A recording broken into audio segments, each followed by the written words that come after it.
cloud. There we Thank go. you. Okay, all right. Well, Okay, we got it. I will hop off. If you guys need anything, just holler. Hello. Be all set. Oh, yeah. And I'll wait for my Okay. house to warm up. So, okay.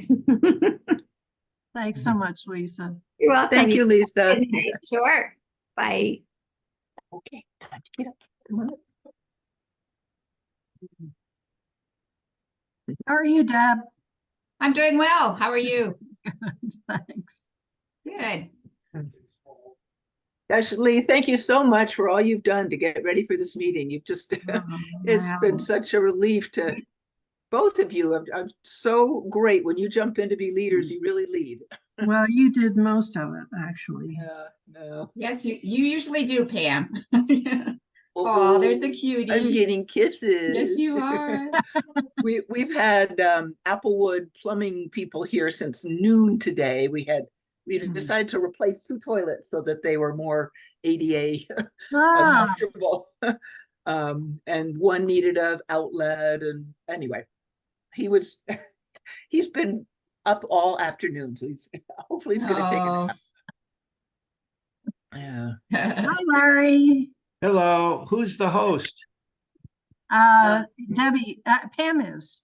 Okay, Pam, can you make me a co-host? Sure, let's see. That must be under Participants. participants. Okay, let's see. Go to my name, go to my name, and then click on the 3 dots after me.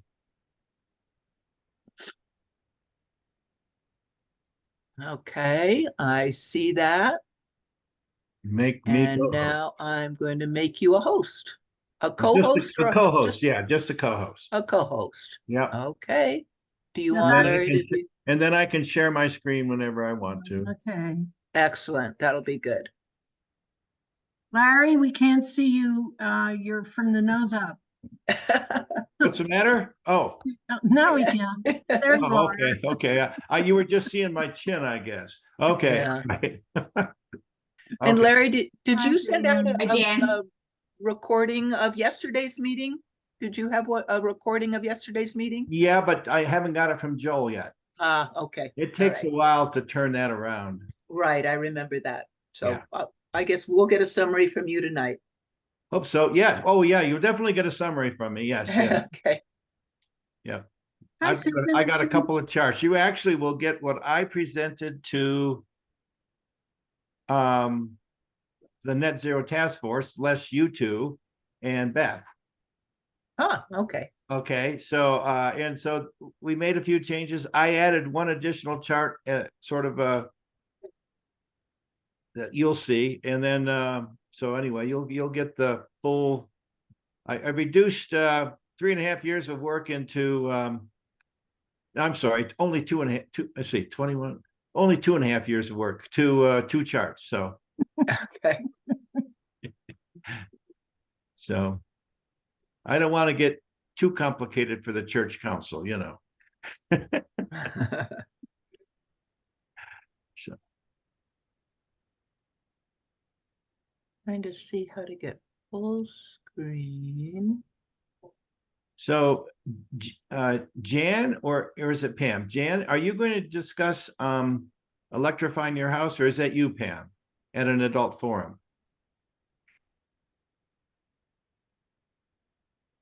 She's muted, but it's There on she the goes. agenda, Larry. There's Jan is. It's Jan. Okay. So, do you have a particular date you would like, or do you just want me to propose some for you? well, actually, I talked to Ben, and he, being a very data guy, he would rather wait and do it next year. Oh, sure. I So understand that, he's but- got but fully complete data. right. But if we would like to do it this year, because I think people are interested in what the federal and state, Yeah. I think it would need to be an April-May date, I think. April, May. Okay. All right. I'll look for that. Okay. I think we do want it. I mean, I understand getting the data first, and being able to say, this is what we had before, and this is what we've got now, and we had this many kilowatt hours. And and my average kilowatt hours per day is this, and but that has a tendency to put the non-arithmetic people to sleep. So, but I'm not saying that it would, but I'm just saying that just give them the general facts that we're going to try to electrify the world, and Jan's going to be one of the first houses to go all electric. So there you go. We still got a gas dryer. We still have a gas, but we changed it from a gas fireplace that sucks air out and throws it out the chimney to a gas insert. Oh, good. Okay. That heats. So yeah, So do you have you mean your dryer is not electric? our dryer is a gas dryer. It's 20 years Oh. old, but it's a gas dryer. Oh, So and we okay. need No, to replace I it. do have an electric dryer, but unfortunately I have a slap my wrist. I have a gas water heater. Well, Yeah. when it comes to, I mean, these are things that I think it's mostly when it comes time to replace them but you should do your research before that, because when it comes time to replace them, you want to make a quick decision. Right. Exactly. Right. Yeah. So you got to know what you need. Don't spend, you shouldn't have to spend more than a day ahead of time. I mean, a day to waste when you have to replace it, you have to replace it. So when the water heater goes, you don't have a choice. You just got to go. So you should have it. I'm thinking of, does anybody in the room have an on-demand water heater? Do you know what I'm talking about? We I know what did. you're talking about. You do? Did for one of our water heaters, and we don't anymore. Oh, okay. Okay. I think it was vaguely on demand. Yeah, it was. Yeah. So all of the new houses, there's a new subdivision that's been building for the last 2 years in just south of where I live now, south of Castle Rock. They're going to have to, it's so big, they're going to build a new interchange for it on 25. Oh, wow. It's over 1,000 houses now, and they're going to build 500 more at least. So, but every one of those houses have an on-demand water heater. Every one of them. Yeah. Well, And what does that mean, Larry, on demand? What that means is that you don't have any hot water right now in your house, but when you turn on the hot water faucet, then there's a thing in your garage that the water, it will heat it up almost instantly. And that's on demand. And then when you turn off the water, if you turn off like the kitchen sink or you're taking a shower, you turn it off, it goes off. It only uses electricity to heat the water that you need. So you don't spend energy keeping hot water in hot water pipes. Right. Yeah. So. Well, in the interest of time, I think we should start. I agree. Yeah. Sure. Okay, I'm going to start with a love letter to the world by Frank Walker that I found. And it goes, I love you, world. Love your 7 different faces. Love your healing waters, wide and deep. Love the thing you have with the sun and moon and what it teaches us about companionship, about change, about revolution. Love the mirror at your navel, how it shows off your hemispheres, illustrating important lessons about balance, about reflection, about centering ourselves. Love how much like the worlds we are, how our earthquake is your shiver, your sneeze a tsunami, an avalanche a mudslide. When you have hot flashes, we call it drought. You once covered your whole body with ice to cool a fever. When you weep daily over our continued ignorance, our epic failures and petty squabbles, our every transgressions, your waters break and we are born again. Love your outreach, our mutual attraction, your gravitational pull. For every treasure we steal from your womb, you send us hail and thunderstorms. When we invent poisons and no antidotes and build monuments to ourselves, you send tornadoes and hurricanes to remind us of how small we truly are. And yet every day you continue to humble, inspire, and move us to tears with your natural beauty. Our own efforts to mimic your vistas are what we dare call art and dance, music and poetry, architecture and language, and love. It is the only thing we have ever gotten right. We can't pass the course on humanity if we keep failing the lessons on harmony until we unlearn fear and hate. Thank you, world, for this open book exam before us, for still believing we are worthy of your love. We who love you already know that everything we do to you, we also do to ourselves. Mm, Mm. wow. I like it. Lee, can you tell us the name of that? And I think you said the author was Frank Walker. Frank X. Walker, Love Letter to the World. Love Letter to the World. Yeah. Wow. That is beautiful. That is just fantastic. Amazing metaphors. That's Oh, Yeah. yeah. And a lot of science in there too. Yeah. Gravitational That makes pull. it really I good. mean, Love that's letter. really great. Okay. Hi, Steve. Hi, guys. Yeah, hi, Steve. So first on the agenda is Pam to update us on the mission team meeting. Okay, and I'd like to acknowledge that Lee also attended with me. So Lee's just been doing all these leadership jobs very helpfully. It's been wonderful to have that support. The first thing I'll just share with you is the council report.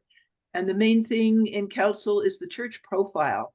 If you haven't had a chance to read it yet, it's long, it's 50 pages, but it's really important for you to read it. And if you have any feedback, it needs to be in by the 17th of this month, because they want to get it out and posted with the Rocky Mountain Conference by the end of the month.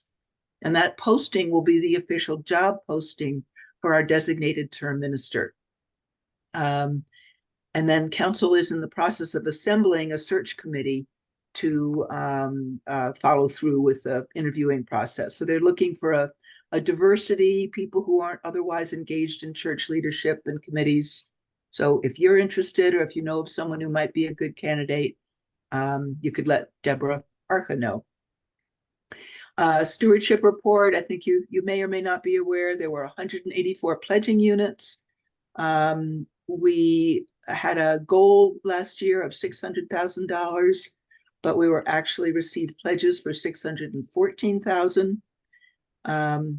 Typically, we plan on about 7% not being received, so that's good that we took in a little extra. The stewardship season is already beginning. Bruce, Glenn, and Marie James are co-chairing, and they want to get an early start this year. They're looking for a more creative way of presenting stewardship, and they're looking for new members to join them. So again, if you're interested in being part of that creative effort, or know of someone else, let them know. In Christian education, Larry can probably speak to this better, but I'll just say that he's looking for some intergenerational forums rather than just adult forum or youth or children CE. So he's looking for ways to combine and unify children, youth, and adult. So that's something to look forward to. And any ideas for adult forums, notify Larry right away, because January's already filled and not all of the months ahead have openings because they're filled with other things. Heidi says that there's no new member program currently planned. She says she's waiting to have a few more than just one or two. It's a little bit more impactful to have a group rather than just one or two join. So we'll hear more about that. And facilities, boy, one boiler is down again, but we can still function with one. So here's just the story of our building. Bids are still coming in for the sprinkler system that needs to be put down in the basement, for the learning center, the fire sprinklers, and the ready to work contract for doing the landscaping did not work out as we had hoped. And so First Plymouth will be renewing the contract with the current landscaping company. And I'm hoping that maybe Steve, at a later time today, you could maybe have a few words about that, or although maybe this is the best time for you to jump in right now and tell us from your sense why it didn't work out with Ready to Work. Yeah, well, two things. One, is the fact that Ready to Work would be doing. So their bid came, or the Ready to Work bid came in higher than the other group. Was one part, although Ready to Work would be doing basically a cleanup every week if it needed to be done. Versus the other outfit basically says they'll do it a fall and a spring. And so the idea that we'd have piles of debris around the facility under our current contract with these same guys, where, you know, Bruce says, hey, you know, if you've got some extra labor to come out and pick up this debris that's around the place, that would have been included in the Ready to Work contract. So I think it would have been a more thorough job. The main hangup, though, was the fact that the church didn't have any equipment outside of one old gas-powered mower that no one knew what kind of shape it was in. And Ready to Work is in the process of getting all electric equipment to expand out in their landscaping, but they don't have it yet. So the church would have needed to have provided the equipment for Ready to Work to use, as far as, you know, a lawnmower and some of the equipment. And the church wasn't willing to do that, bear the cost of that right now. So the good news is that Ready to Work's already in process for a grant on all electrical equipment. Oh, great. So probably by this spring we'll have it, but the contract had to be assigned by the 1st of January. So the decision was made, and Ready to Work will bid it again next year. And I know the church, I think from what the feedback I got from Carol was that, you know, everyone wanted to see them get the contract. They just right now just don't want to spend any extra money. So Great. Yeah, I'm so glad to hear that they are pursuing a grant to get their own electrical equipment. So keep us posted on that. And I guess I would suggest, if that grant falls short in some way, if they need an electric trimmer or, you know, some piece of equipment, I mean, we could invest in them in that way. At this point, I would love to see them make a go of this. I think it's a great idea. yeah, it would expand the social enterprise in that area. And I think I had sort of assumed that we might be able to help with that, but I really don't want them to depend on us. I want to see them get full funding for it. And I'm supposed to hear more about it at our board meeting next week, about how that grant's progressing. Great. Well, I hope that grant is a full 100% grant. Let us know if it's not. All right. Will do. So Steve, they intend to try to offer this landscaping service to other groups, not just to First Plymouth. Is that true or no? That's true. The First Plymouth was going to be the what do you call the test case, or test case, the demo, whatever you want, and then they would go and say, see what we're doing for them, and then would go to other faith communities and see about getting more contracts in that area. Okay, good. Sounds great. Okay, let's see. Just a couple of other things from mission team. New racial equity film series will resume on February 2nd with a documentary called Lowndes County and the Road to Black Power. Mm-hmm. And those will be at First Plymouth instead of over at First Universalist. And then we had a discussion about the winter solstice light service, and all opinions were that it was successful, that people liked it. There were over 300 attendees, including the people who streamed it. I think about half and half, about 150 in person and 150 streamed. The people who streamed said the candlelight service wasn't very effective for them, which we can understand. Having these little electric candles for them, and they were just, a little square on the screen. So something to think for the future.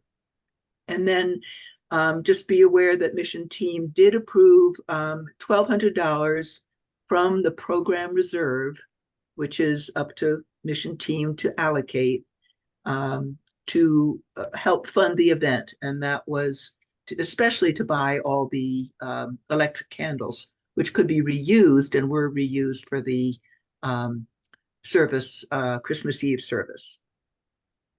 So let's see. Eileen is going to be starting to. May I just add one addendum to that one point? That at a meeting I was in attendance at on Monday, and several of us were, everybody was very complimentary of the service.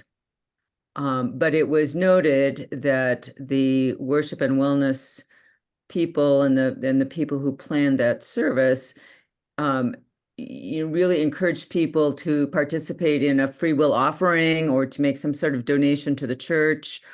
And no donations were made because of or through the solstice service. At least that was what was reported at this meeting. And I only mention that because I think that I think everybody should be aware of that it was hopefully going to be an expression of First Plymouth's future into the community, and that there might be some sort of financial contribution made to us by people who participated and felt involved and connected. And I think it's unfortunate, but just a reality that was not the case. I'd like to say something about that just because I'm on the worship and well-being committee. Just to clarify something that seems to be misunderstood about our charter and our mandate. We are not a fundraising organization, task force, and that event was purposefully to expand our footprint in the community, but it was not supposed to be a fundraiser. So, nor are any of the programs and events that we are scheduling at this point supposed to be that. So there seems to be a disconnect in it's in our charter that we're supposed to invite outside organizations and groups to participate and, in a variety of activities, which are still being developed, but it's not about raising money. There is no expectation. Okay. Thank you for clarifying that. It was just mentioned at this meeting that that there were no donations made on behalf of the service. So I was just passing that on, but it's good to know that was not really an expectation. Yeah. Thank you. Mm-hmm. Is that a dog behind you? Mm-hmm. It's really, yeah. I just noticed it moving. It's like, oh, I think it's a dog. That's Ginger. Hi, Ginger. Okay. Is that it for Mission Team? Pam? That's it for Mission Team. Thank you. Okay, then we'll ask Susan and Cindy to talk about the potluck.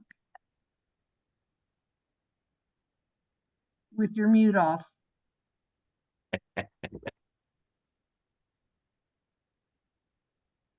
So I guess everybody's heard that Keith has agreed to come speak. So I was happy to hear that. Yeah. Thank you. Great. Yeah, that's all I know that's new. Still planning on doing everything. I had one question about we had talked about doing this thing that Cindy does with planting the plants with the kids. We talked about that a couple of meetings ago to do that on the April 14th. And I didn't know if we need to make any kind of reservation with the office to like set up tables or reserve that date to set up tables out there like we did last year. Well, I think one thing that's going to complicate it is we no longer have Maker Faith. And this was done as a Maker Faith Right. project. We could still do it though. We could Well, still put it in the e-blast and just say if kids want to stay afterwards. I was thinking maybe we should try to make it for the youth thing in the evening, whatever their The Sunday whatever night. the Sunday night, whatever the kids do at night, if that would be better to do it with them, but then But adults it's out. So That's only the older kids though. oh, okay. Well, And then also like Well, with- it's middle school through high school. It tends, Right. I think right now it's only 6 to 10 kids. But Okay. sure, I think, would you like to reach out to Eric Smith about that? Would you like me to do that and include you in the email? So what are we doing? well, I'm just, I guess I shouldn't have brought it up without discussing it with Susan, but I guess I'm asking, what do you all think? Is it better to do it right after church and hope that we get more participation, or I do think it? I think it's better to do it right after church because Okay, if you're going to do it like you did last year, and that was, we were going on vacation right afterwards, which we Yes. are doing this. time. yes, I Or know. maybe we'll have an No. extra week. No.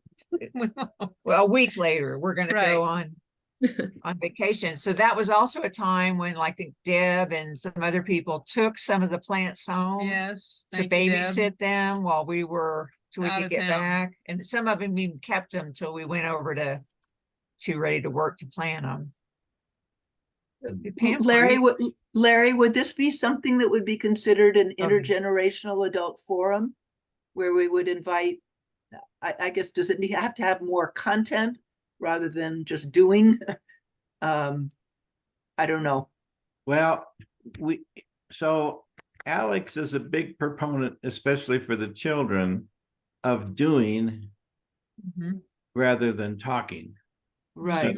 Right. So we need a mixture of that, but we have a lot of ideas. So I mean, you know, well, we're looking for a lot of ideas. So I could take this idea back to our next meeting and you know, and just bring it up and bounce it off of Eric and Alex and the other folks and see what they say. What are so give me some more parameters of this. What exactly does it entail? It basically, Cindy's already starting to grow the plants already. But you know, as they grow, they have to be translated to bigger pots and bigger pots and bigger pots till they're ready to go in the ground in May or whatever. Right. So it's basically transplanting from smaller pots to bigger pots. Okay, I remember helping with that actually. We all got our hands dirty, as I recall. Yeah. Yeah. Yeah. And it was And, very intergenerational. yes. I mean, you Yeah. had Yeah, and that's- grandparents there and the kids there.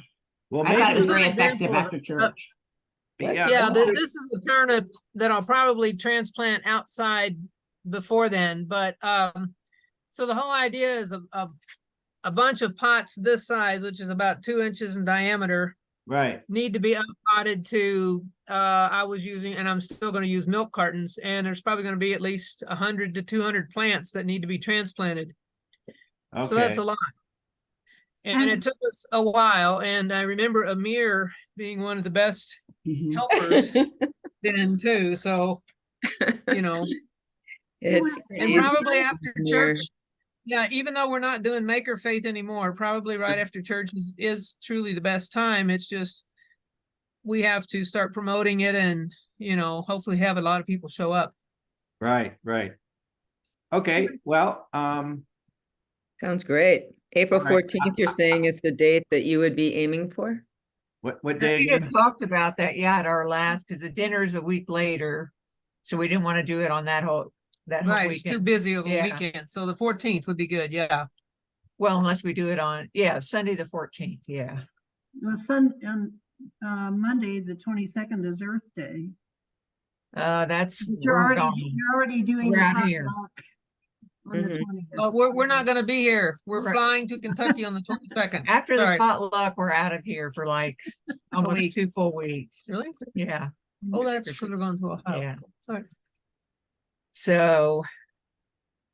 And then the 21st, we're, It's too busy. So it's looking Yeah. either 7th or the 14th. Okay, April 7th with April 7th or April 14th, either one of those Sundays. okay. All right, I think it's nice to do it in the daytime too, as a vote for after church. Yeah, and if we can Yeah. do it out, if it's a nice enough day, we can do it out front, and that way when everybody that comes by, as they're leaving church, they kind of have to walk through us. So That's right. I thought it was kind of fun last year. it was a blast. Yeah, it was great. Well, do the two of you need to set up any committees or have any help with the potluck? Eventually, yeah. Well, last time pretty much a bunch of people volunteered to help. That was We just didn't setting up the room, right? Well, it was setting up the room, having greeters Ah, at the, the front, and someone to be at the name tag table and somebody to do wine. And then there's not a whole lot of cleanup because people bring their own dishes and silverware. There's a little bit of cleanup, but it's not a whole lot. And then somebody to wash the tablecloths, just little things. mhm. Didn't we have a sign up genius for that? Did we get? a Yes, sign-up? and it was kind of good and bad, and we're doing another one for racial, like we're not on the racial equity team, but they asked us to help with the soul food dinner No, In no. February. Yeah, and I told them it almost would have been just as well. I don't know, because there's also people that don't come to church and they have to register online. But I would just as soon them tell me what happened is they would come and tell me their name, how many people were coming, and I would log them in, and then they would pick a recipe, and then they would get on the computer after all that, and then have to plug in that stuff. And then the office was forwarding to me every week, like who had signed up and what they signed up for, but except the sign-in genius didn't ask what dish they were bringing. It only just said how many are coming and all that. So then I had to, it was good that I wrote it down as they were coming by. So I'm writing all this down and they're putting it in the computer, and it's almost like, why don't I just write it down? Why do all that?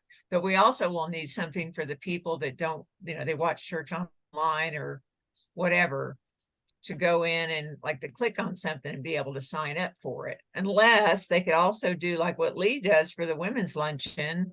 Just say, if you want to come, email Susan. They give me my special email address at church, so they don't have my personal one. Email her here, say, just say, how many do you want to bring and what are you bringing? And maybe, can you volunteer? Do you want to volunteer for, to help? So who set that up everybody- last time?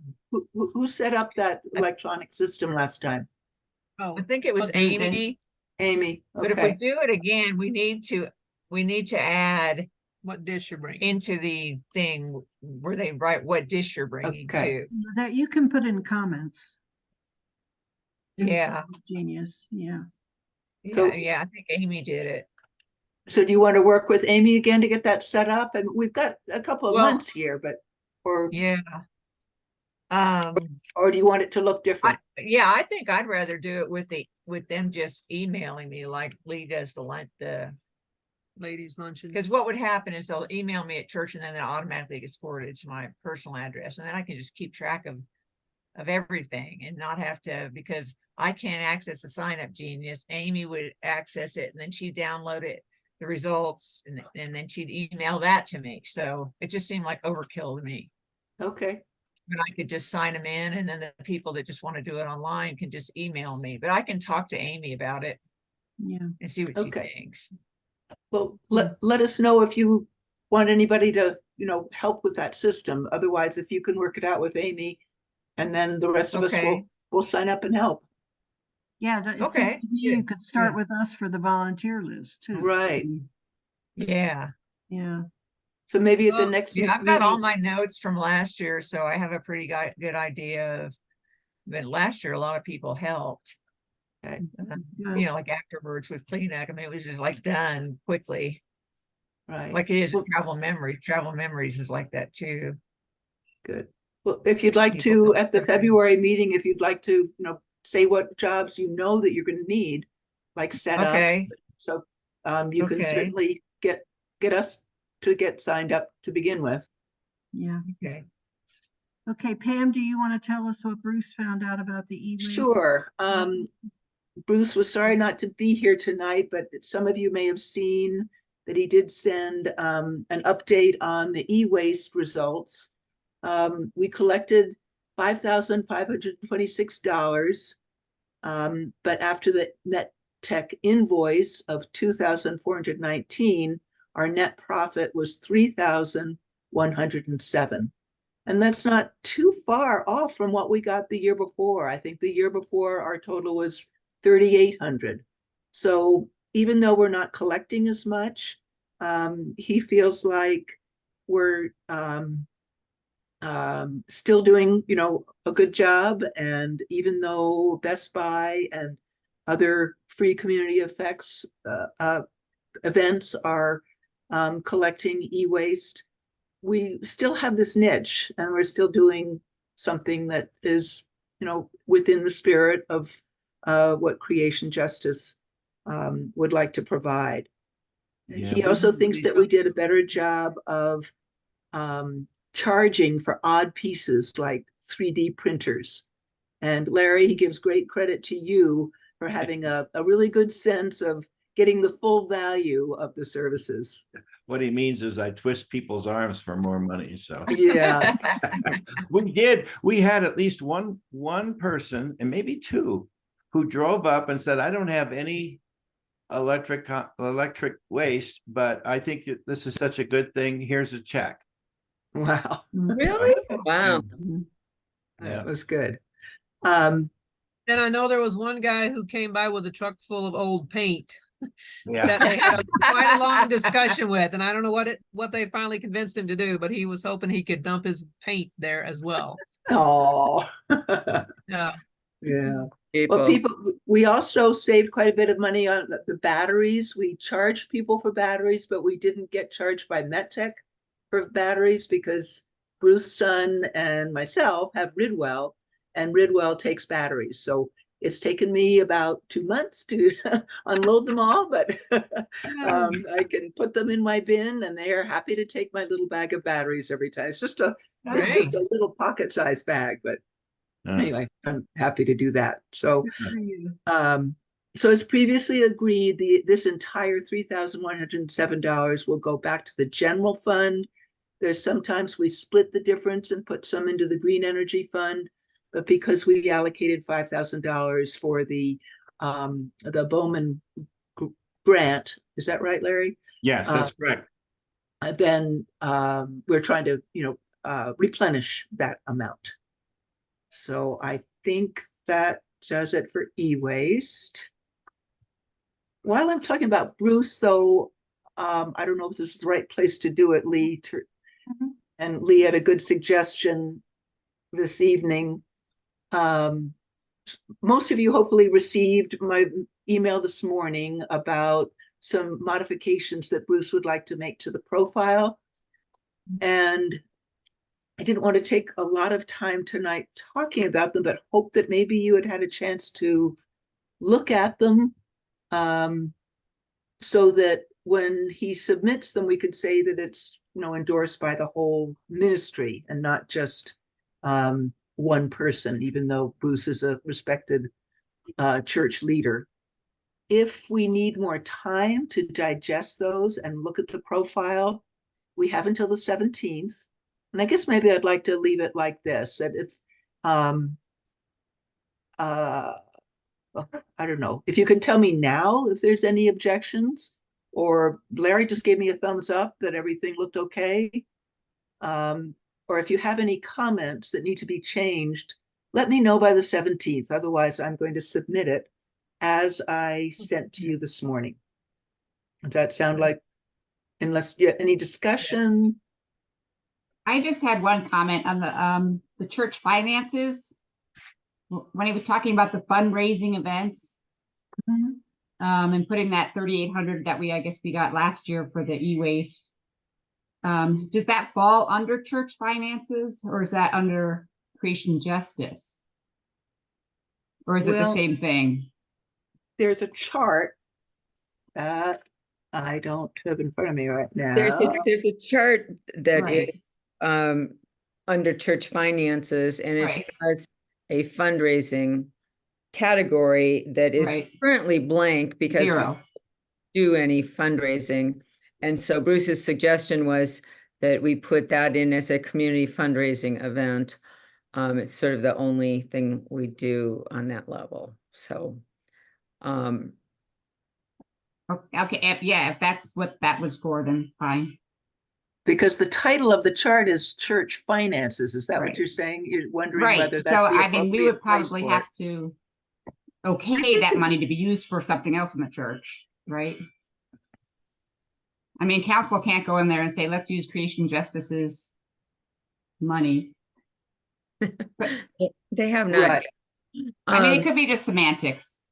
So. No, I think it's worth suggesting as a change and respecting whatever response we get, in that we appreciate that this, annual event be noted, and we can note it in the copy somewhere, but it isn't really part of church finances. And I can see them doing that. Because you're right, it's not really, our $3,000 isn't really part of church finances. And that was my only comment, Yeah. but otherwise it was fine. Okay, good. I'll make a I note think Bruce there. just is looking for every way to clarify and magnify our awesome contribution to the church. And I totally understand that, but it's already a 52-page profile, Yeah. which is over and above what any other church does, so. Yeah. Mm. Did you work on it, Deb? Did I? No, I did not.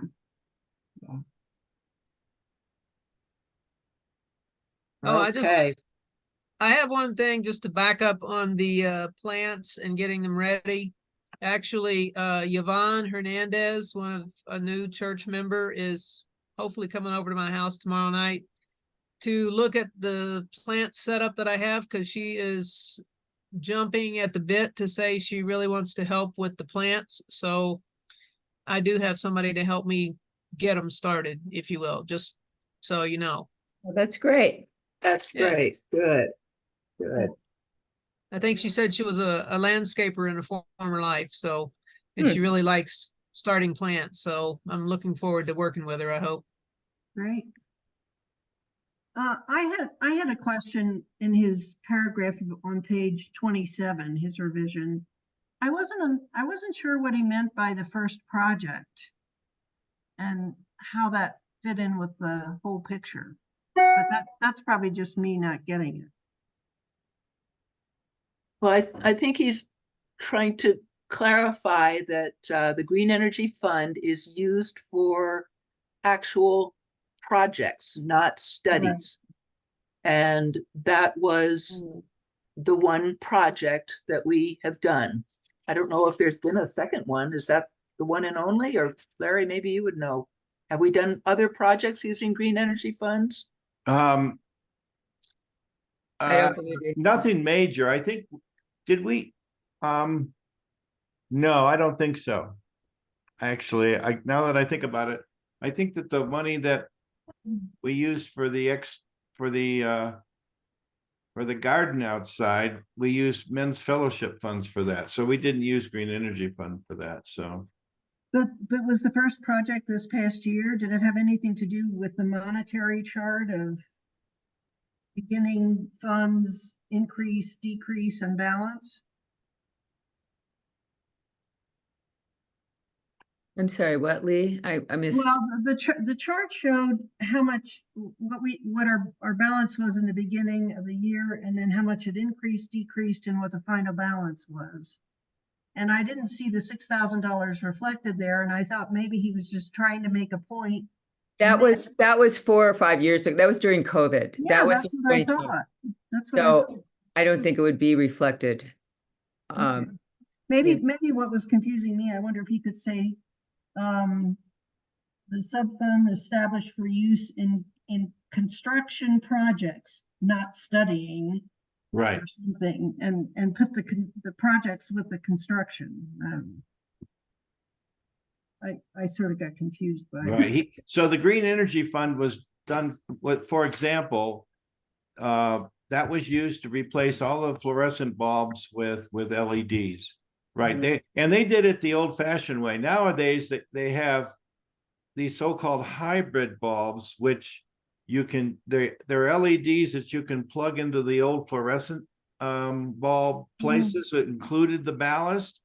But when Bruce and Dal and a couple of others, when they replaced all of those, you had to take the ballast out. So that was it was a bigger project to do that, and then put in a new fixture for the LED bulbs.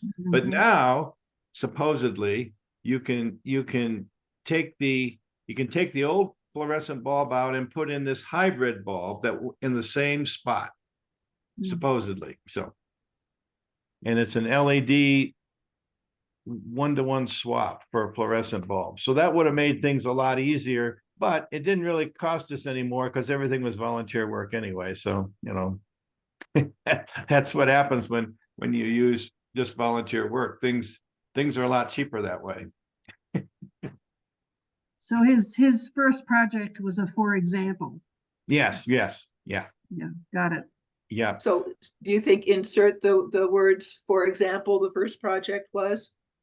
You know what? If nobody minds, I will take a stab at shortening and revising note 5 and sending it on to everybody. Okay. That would be great. Thanks, Okay. Jan. Great. Thank you. Great.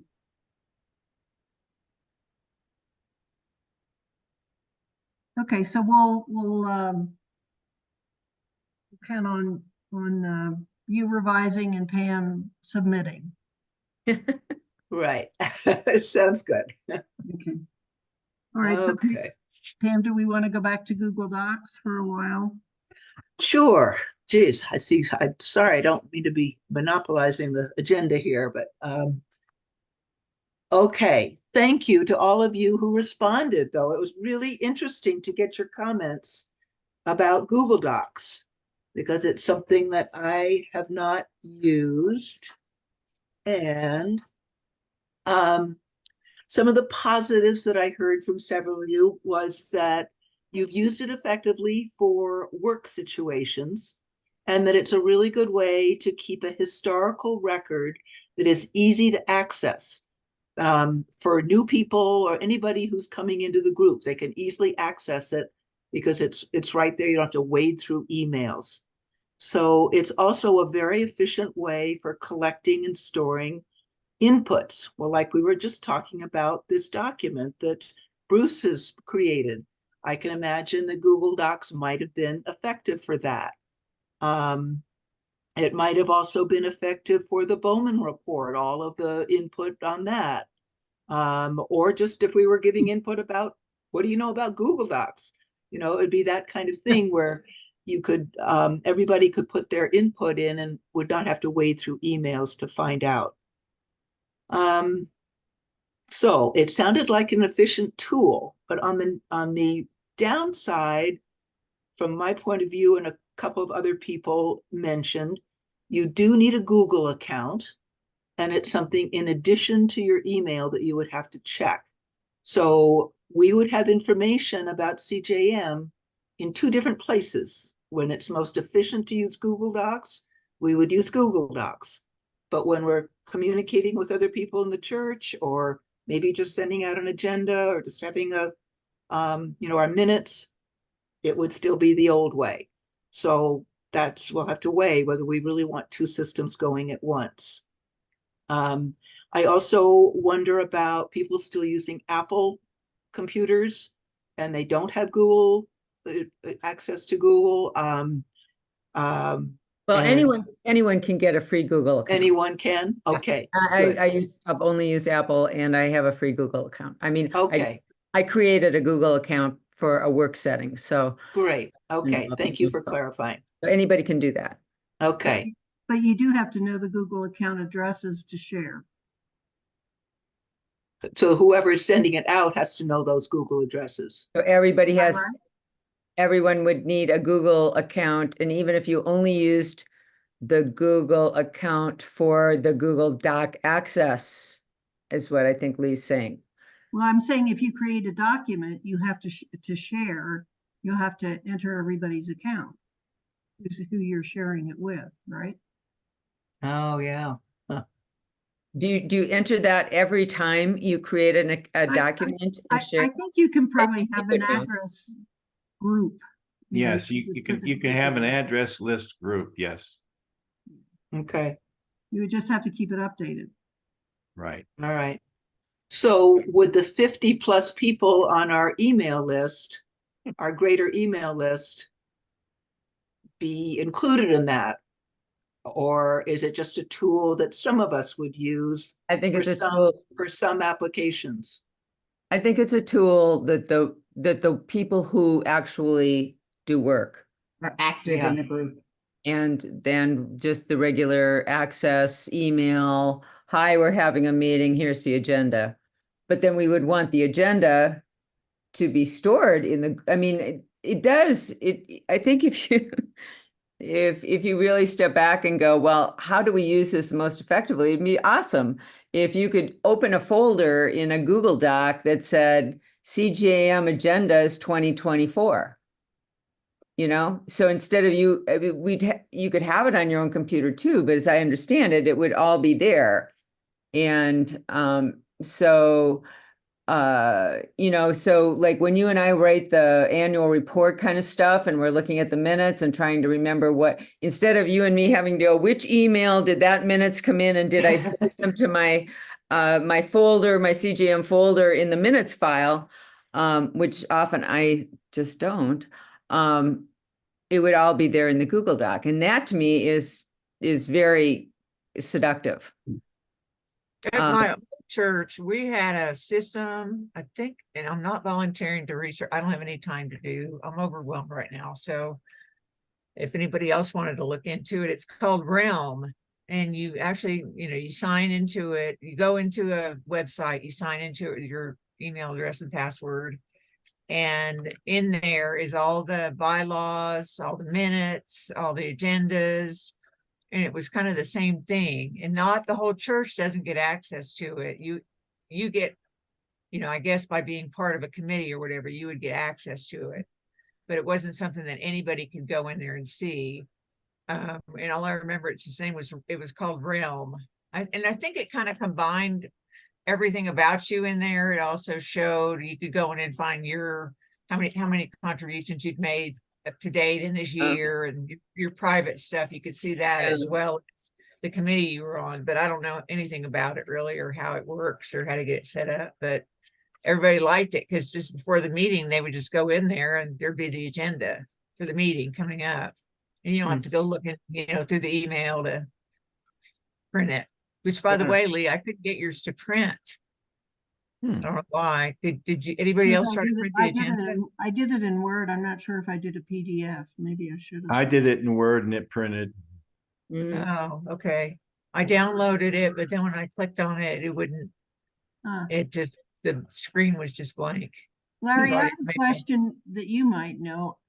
Can you create folders in Google Doc? In Google Docs, yeah.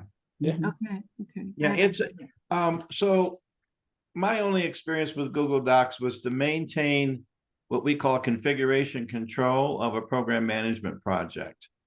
So you might have like literally 50 revisions of a document, but you'd have all 50 or 500, however many you had, with a date stamp and who put it in there. And so that would be the one good thing, but that's only if you, for traceability. For a group like this, we don't need to have that. I mean, we have the first draft and then we have the final, and that's all we need. We don't need all the, you know, the sausage making in between. So.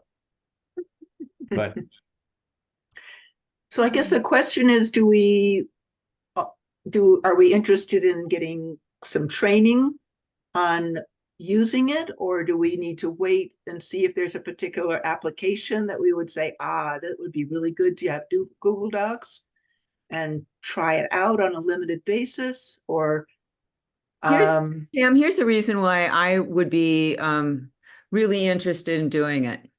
Let's say you and I decide, okay, we've been co-chairs of Creation Justice Ministry for 20 years and we're tired. We're done. In fact, I'm moving to Arizona. Bye-bye. And somebody else is willing to take over. And rather than you and me sending, 15 file folder attachments to one person or two people who say, yeah, we'll co-chair this, it is in a single place. And I'm not saying that we want to go back and archive everything but we might, if we had the time, archive the last maybe 5 years worth of agendas and stuff like that. But I think going forward, it does seem like a very efficient, common space where the onus is not, it's kind of thinking about your legacy too. If we are thinking about the ease of moving forward for the next leaders in this church, hopefully there are some, that we would want to make that as easy as possible. And so that is really the reason that I am interested in having a presentation and seeing how we want to step into this. I also love the idea of not having, I don't delete your emails very often because they often have attachments or information that are really interesting, and probably still get a lot of really great emails from you. But the main business of and the record of our work and the agendas that we're working from, if they were in one space that Steve and Larry and Bruce and Beth Ertz and Lee and Deb and everybody could go to, somebody saying, when do we start working with Ready to Work? They could figure it out. They wouldn't have to contact us. Yeah. See what I'm saying? Good point. Yeah, I like that. So that is why I would be interested in doing this. I think it would make all of our day-to-day jobs easier. But I think in terms of 3 to 5 years, 10 years down the road, I think it would just be a very sensible way to have our material our work documented and archived. Do you think Amy would do a training session with us? Yes. Yeah. I've been in touch with Amy, and she said, well, she wanted to know what we would use it for. She wanted a little bit more information. That's why I sent out the email that I did back in December. Yeah. So, no, I agree with what Jan just said. My hang up is I just don't want to have to do things twice. I don't want to have to do it once in Google Docs and then again for other people. Maybe I'm not thinking about it the right way. Maybe it's more application oriented. There's certain things that would be Google Docs and other things that would be traditional email. I'm not sure it has to be that hard, Pam. You can take a Google Doc and save it as a Word document or a PDF. Ah, okay. So you could just attach it, save it. Just save it in 2 different ways. And then attach it. Yeah. Okay. And also, Pam, what you can do is, let's give an example that we have a new pastor coming who has an interest in this ministry. The new pastor says, well, tell me about what you've been doing. All you'd have to do is he would say, well, we have it in Google Docs. You would give him the address of Google Docs. He'd sign in and it would say on there, you need permission to access this, and you would get notified, say you're the coach. The co-chairs would have control of who has access, and you would get a message saying, Pastor so-and-so is requesting access, and immediately they would have access. So you don't have to go into the Google Docs and make copies of the documents and then send them to someone. You can just give someone access either temporarily or for a while to have access to that. Okay, I think if I were a new pastor, I'd just look at the annual report instead of going through all the documents. Which we do pretty carefully, I think. mm-hmm. But I think Steve's point is if there was Yeah, something he's right. specific about creation justice that the I new agree. pastor was looking for, that would be a good way for them to get up to speed. Yeah. That's right. That's Okay. right. So it's sounding like maybe those of us who are interested anyway, would like to get I'll get in touch with Amy. And do we want to take a meeting time to be trained, or I'm trying to think. Do we need our February meeting time for other agenda items, or could we use our February meeting to have a I don't think it would take the whole meeting.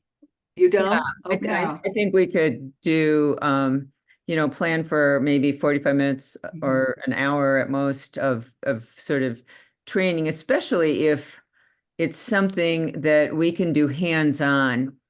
And we should find out from Amy how easy that would be, so that we're all manipulating something in a document, or she is screen sharing. So we're getting a real visual sense of what she's talking about. And then, I think in February, our most probably important tasks are, maybe there's some legislative information that we should share, but any kind of support and signups for the vegan potluck and any share the plate decision and publicity and things like that. But those are usually our April busyness that Good. we Okay. want to be planning for in February and March. Okay. Well, I'll reach out to Amy and see if she can join us in February then, if everybody's comfortable with that. And maybe we'll put her. Yeah. I'm kind of seeing where it appears that at least you could use it on an iPhone and an iPad, but I don't know about an Apple computer. Maybe, I don't know if Amy knows that or not. But just from looking, just Googling it briefly, it appears that you can use it if you have an Apple, like an iPad, or you don't have to have as long as you've got a Google account, it says. But I don't know if it costs, I don't know that much about it. I just glanced at it. Okay. But it's free. It's free definitely for Android users. Yay. PC, whatever you want to call it. Good. And I guess, Pam, we have to be sure Amy's wanting to do it at our date and time. Right. It's evening. I don't know. I'm sure there's a way of compensating her in some way through, I don't know. If we need to through our funds, then Buy her a gift card, yeah, Yeah. I think that's the way to go. Yeah. Sounds good. Okay. So Larry, let's Those go. people are available during the daytime. She's pretty busy. I mean, she is a full-time employee, so I think maybe if she's willing to do it in the evening, or if she wants to suggest a dayside time, that all of us could attend. And if only some of us attend, can we still launch this? If only some of us are knowledgeable, that's my, We share our information, and Yeah, then we'll Yeah. teach each other. Yeah. Mhm. Learn from each other. Okay. Great. Okay, Larry, do you want to take us into the Bowman study and net zero screen? Can you see that? Yes. Oh, he was doing it.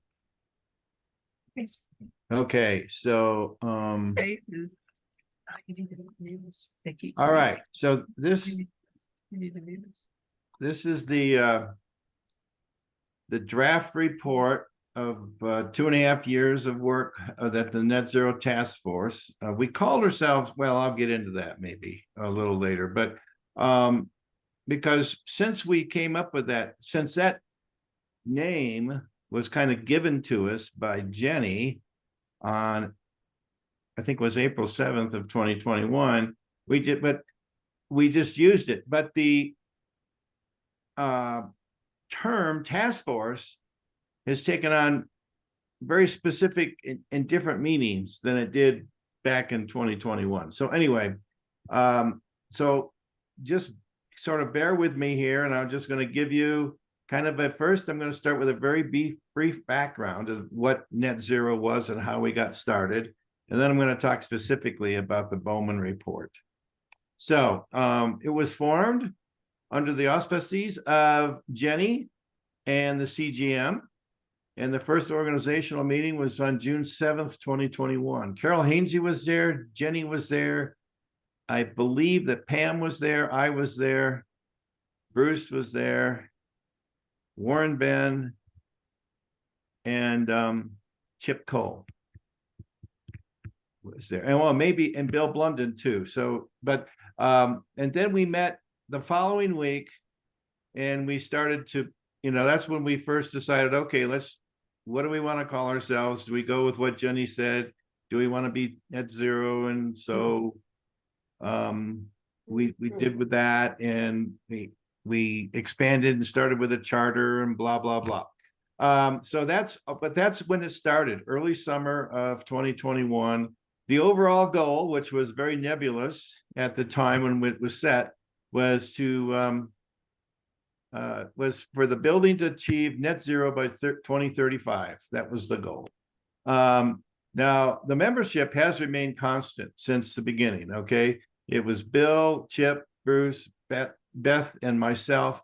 Warren Ben withdrew due to illness, okay? And then we were underneath Pam and Jan, okay? So, but this core group hasn't changed. So to come up with a simple definition for what net zero means, okay, there's as many definitions of net zero as there are people who try to define it. But a net zero energy building does not use natural gas, and it does not purchase electricity. So that is the simplest term for people who don't need to know about embedded carbon, who don't need to know about offsets, et cetera, et cetera. I don't have to purchase electricity. I don't use natural gas. Therefore, I'm net zero.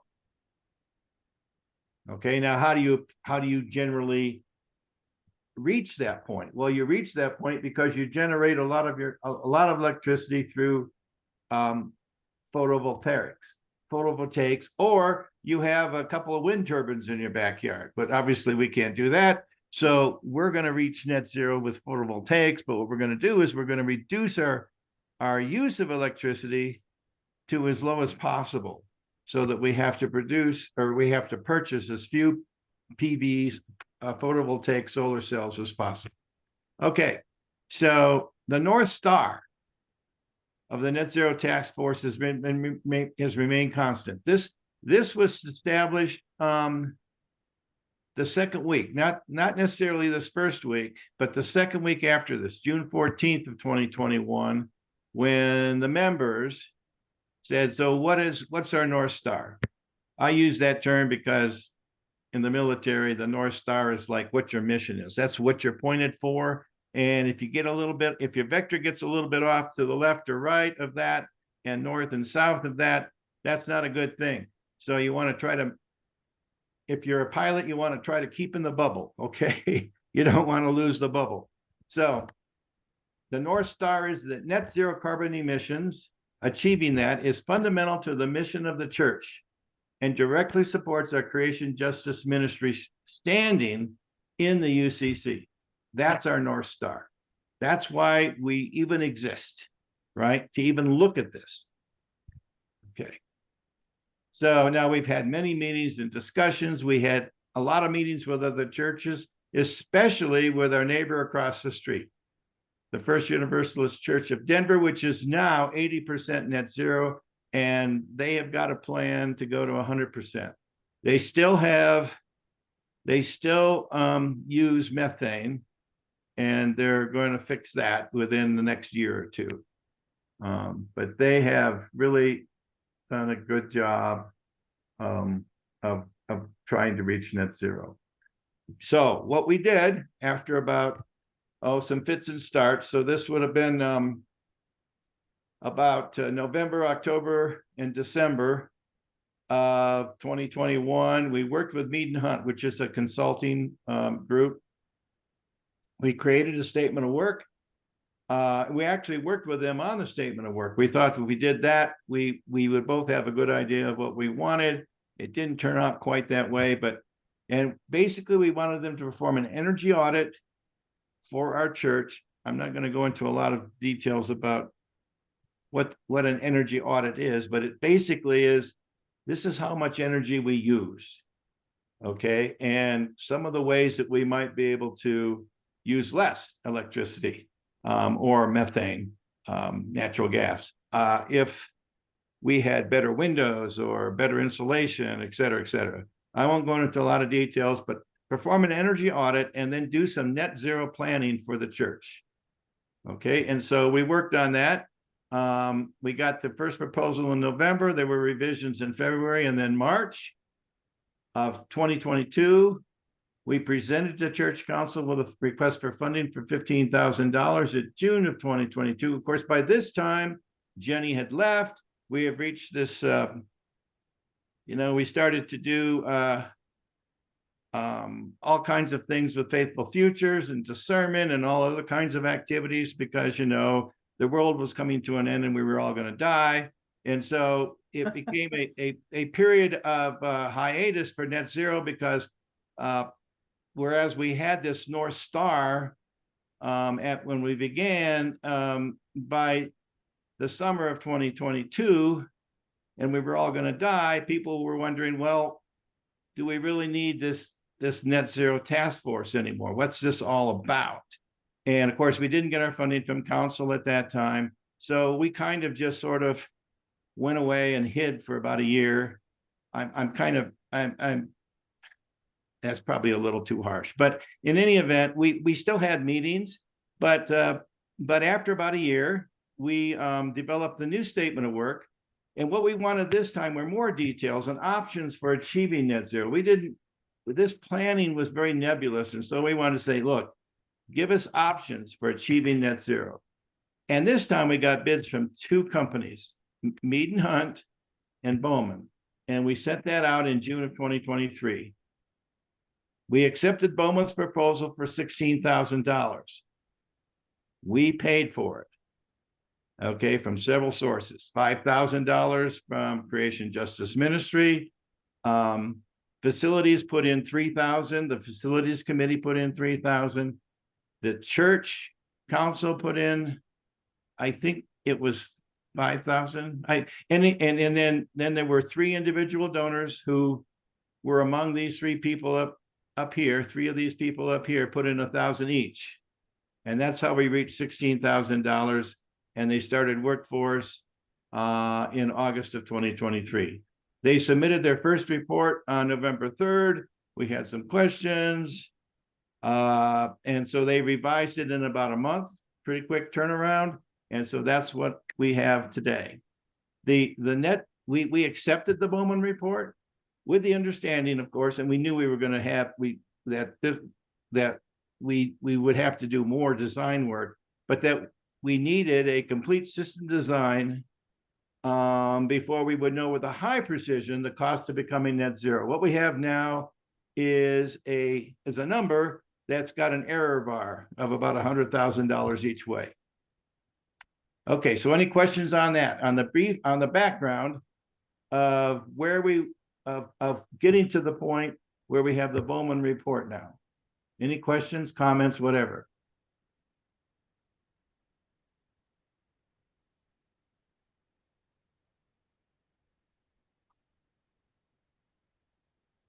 I don't see anybody raising their hand. I don't hear anybody. So this is very helpful. It's a good document that you've created, and I'm sure one that you are putting in your save folder. Oh yeah, yes, indeed. It's not going to go away. Okay. This is just, and remember, I literally, I'm not boasting because I'm not proud of it, but I'm not exaggerating you. I have thousands, I mean, hundreds. I have hundreds of charts over the last 2.5 years that I put together for some aspect of net zero. Okay. Yeah, So, I'm not surprised. and I just condensed it. Okay. So, all right. So now I'm going to talk about the Bowman report, and I'm just going to summarize it. It is right here.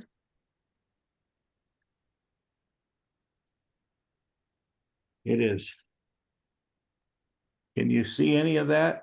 Mhm. It's 40 pages in length, and I'm going to put it in one chart. How's that?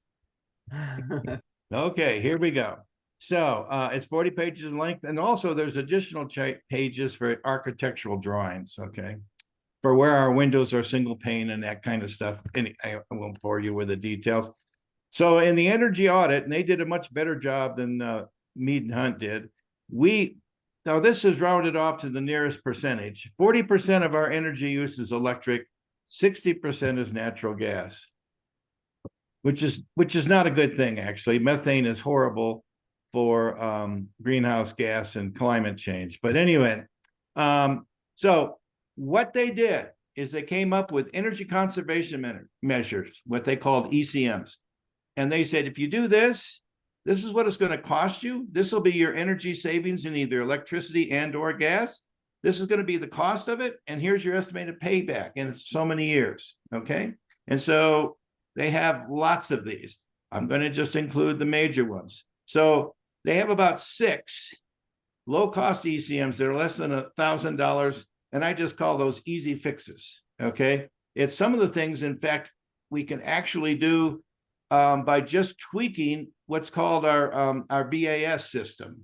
It's an automated control system that we could tweak, and it would be an easy fix. But in any event, so we have those, and we're just going to call those, those are in the budget dust, if you will. Okay.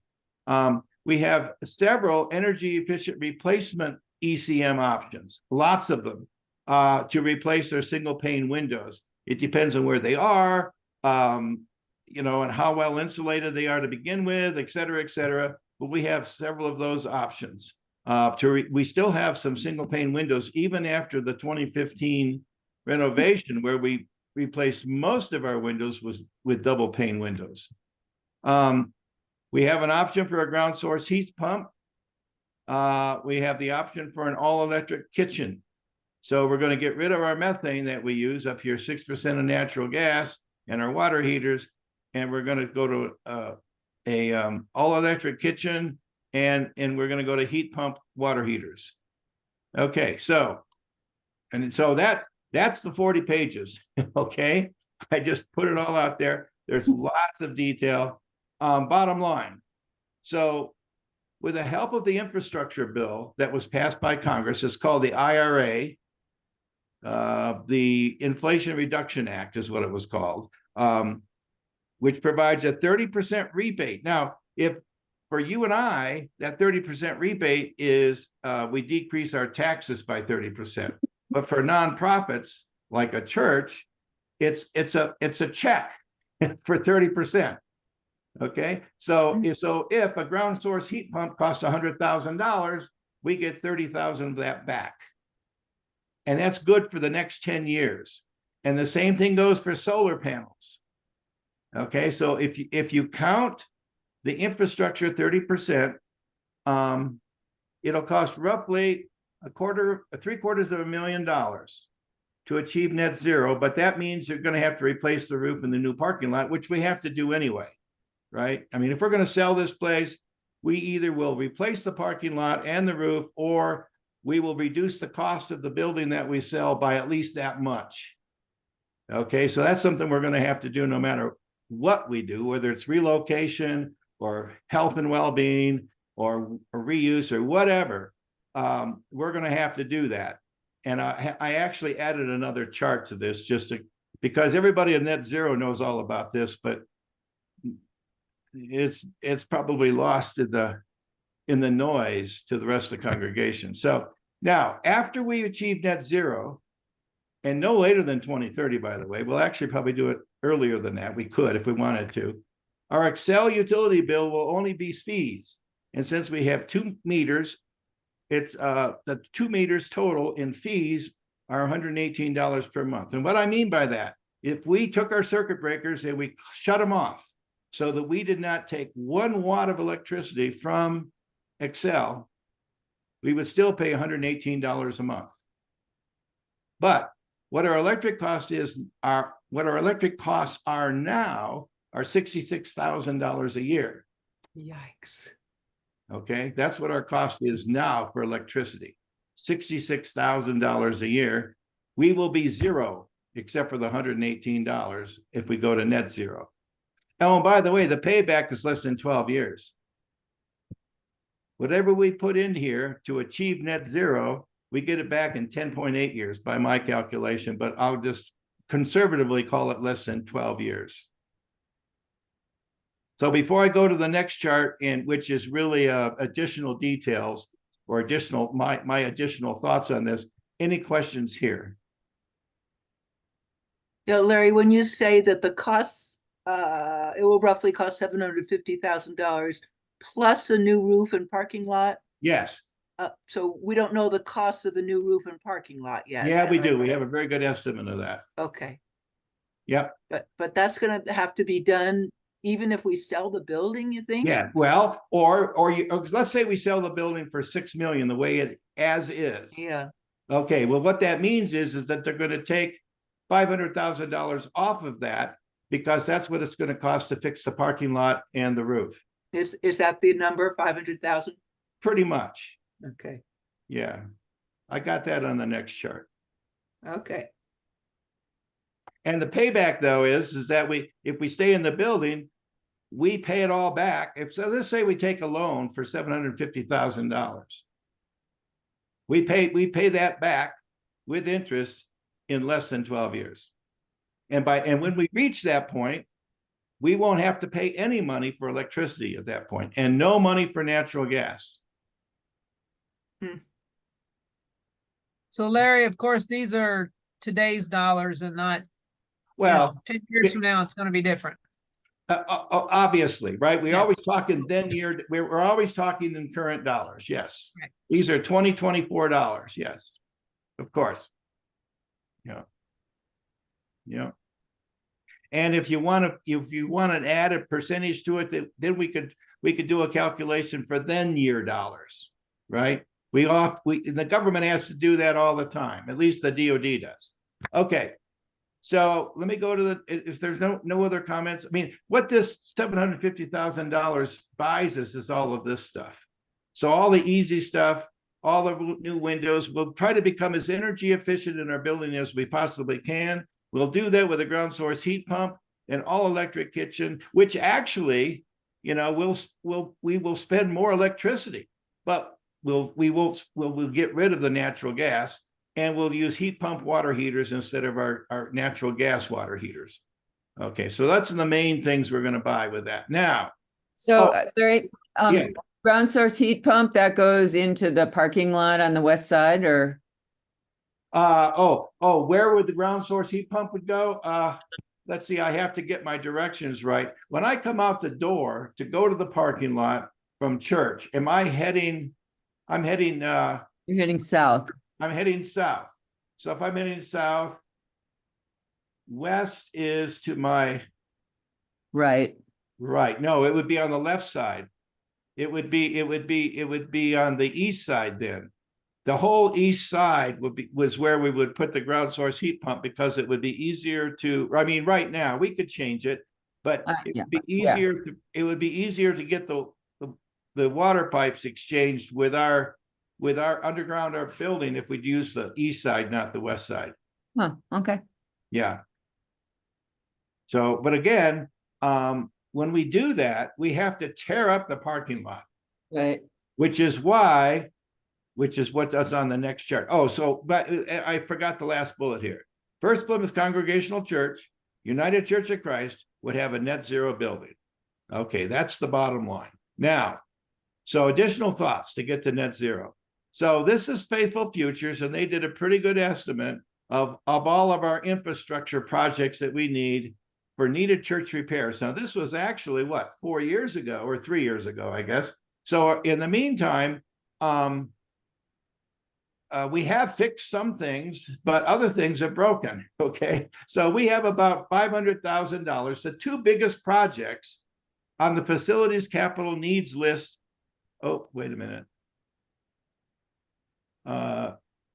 Two largest projects on the facilities capital needs list were, there's missing an R there, were the full roof replacement and parking lot resurfacing, okay?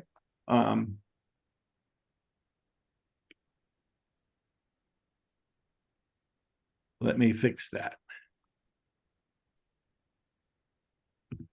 Okay.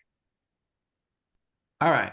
So we're the roof replacement and parking lot resurfacing, and we'll just call it, I mean, we have some other little things in the budget dust, but let's just call that $500,000 that we need right now. Okay, just to sell the church. Okay. So the total cost of creating a net zero building must include the cost of the needed infrastructure, and it totals then $1.25 million.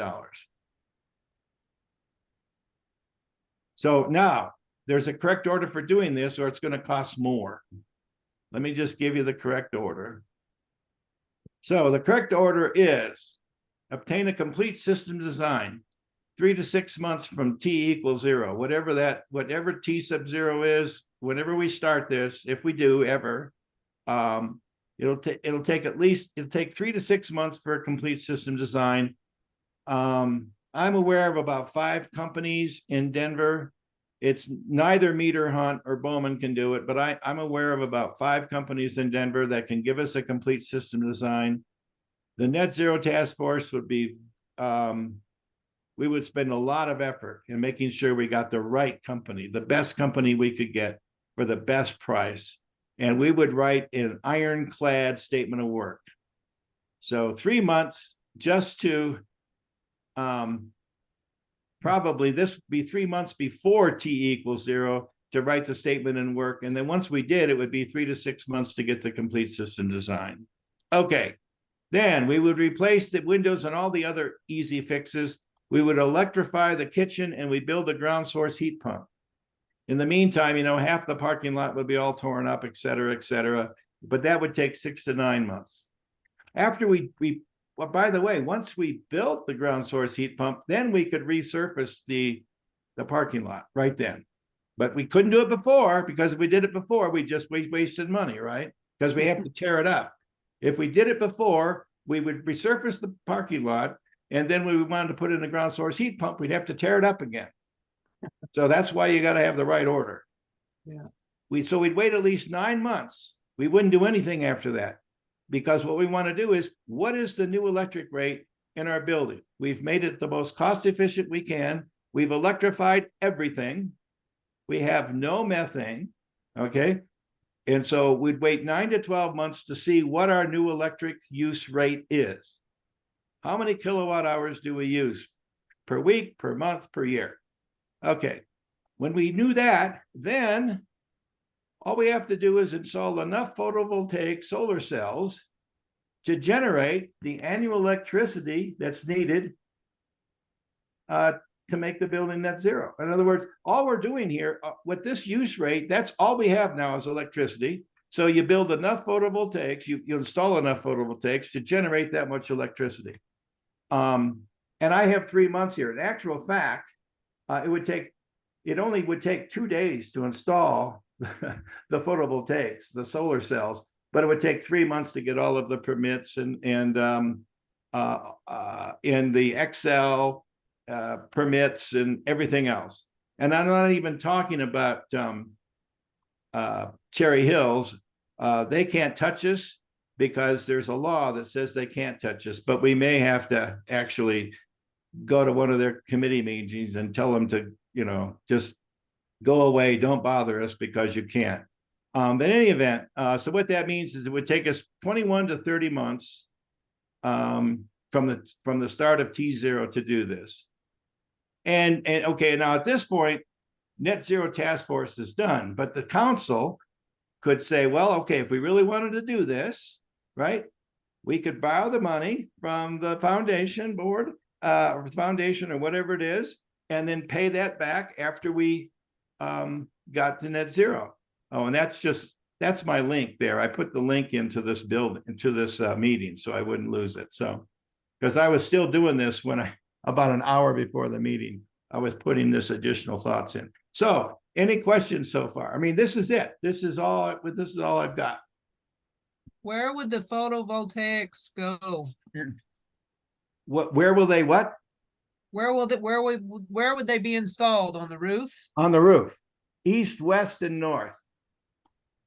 North. Okay, so are we gonna need to replace the roof anyway, right? Yes. So that would be the last thing you would do, would be replace the roof right before you put on or in conjunction with putting on the photovoltaics. Exactly right. So in this Okay. 9-month period here, right, we'd replace the roof, and we would also, whatever else we wanted to do, resurface the parking lot, because the GSPH would already be built. So we would do those two big infrastructures, that $500,000 worth, resurface the parking lot and do a full roof replacement. And then at the end of that, or it wouldn't take us that long. It wouldn't take 9 to 12 months to do those two projects. At the end of this, we would have a very good estimate for what our electric use rate is for the building. And then we would, and that you actually now you cannot, it turns out that the installer for the PV, for the photoelectric solar cells, for those guys and Excel, they work together, because Excel wants you to generate enough electricity so you pay for it. They really want that because they need to meet their electrification renewable energy goals for both 2030 and 2050. So they want businesses and individual homes and nonprofits like churches to electrify. They want them to put in solar cells, but they don't want to put in more. In other words, they don't want to pay the church money if we put in 5 more solar cell panels and generate more electricity than we need, more electricity than we use, because then they're paying us back. Okay, so they're going to try to make that as equal as possible, and the models they have to estimate this are exquisite. I mean, it's just it is remarkable how, but they've had a lot of years to make these models as accurate as they can. And they are. For my house, and I just got mine, I got my solar cells put in April, and they gave me an estimate ahead of time, say, well, on the average year, in April, you will generate this much electricity, and in June, this much, and in July, this month. And they were plus or minus 1 kilowatt hour each month. I mean, they were that accurate. So but they have to be, because when they agree to, because Excel will agree to with whoever the company is that's our installer and say, okay,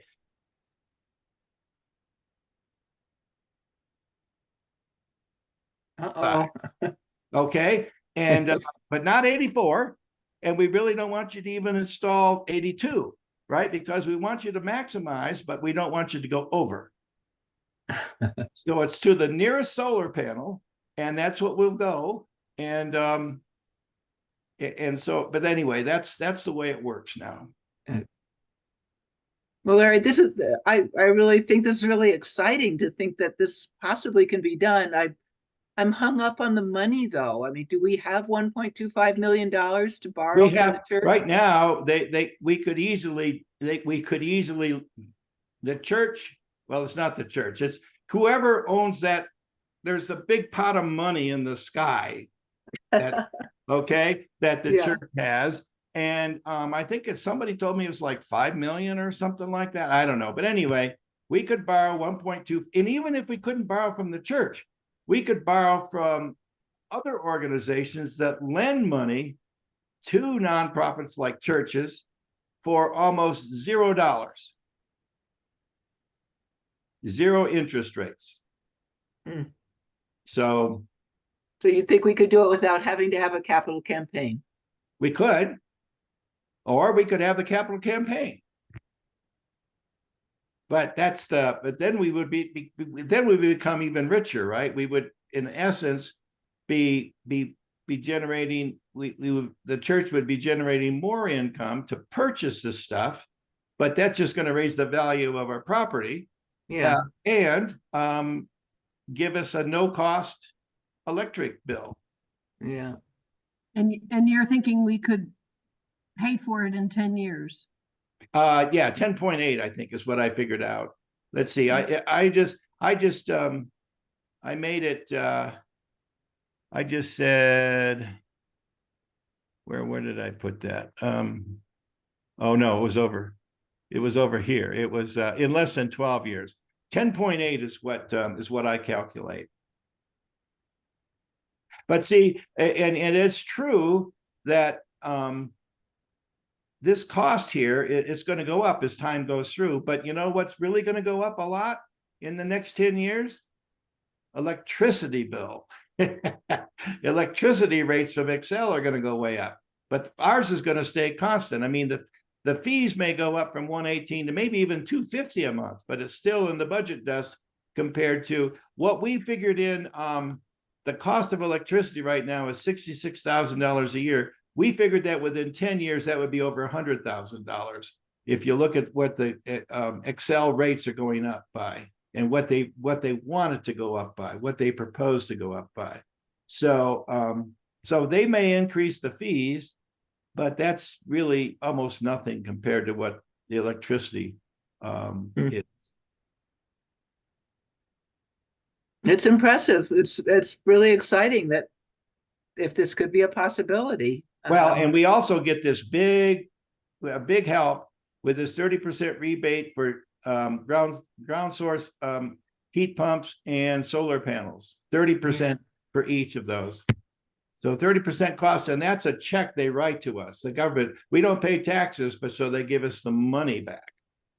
So Right. And we have. So have you presented this to council yet?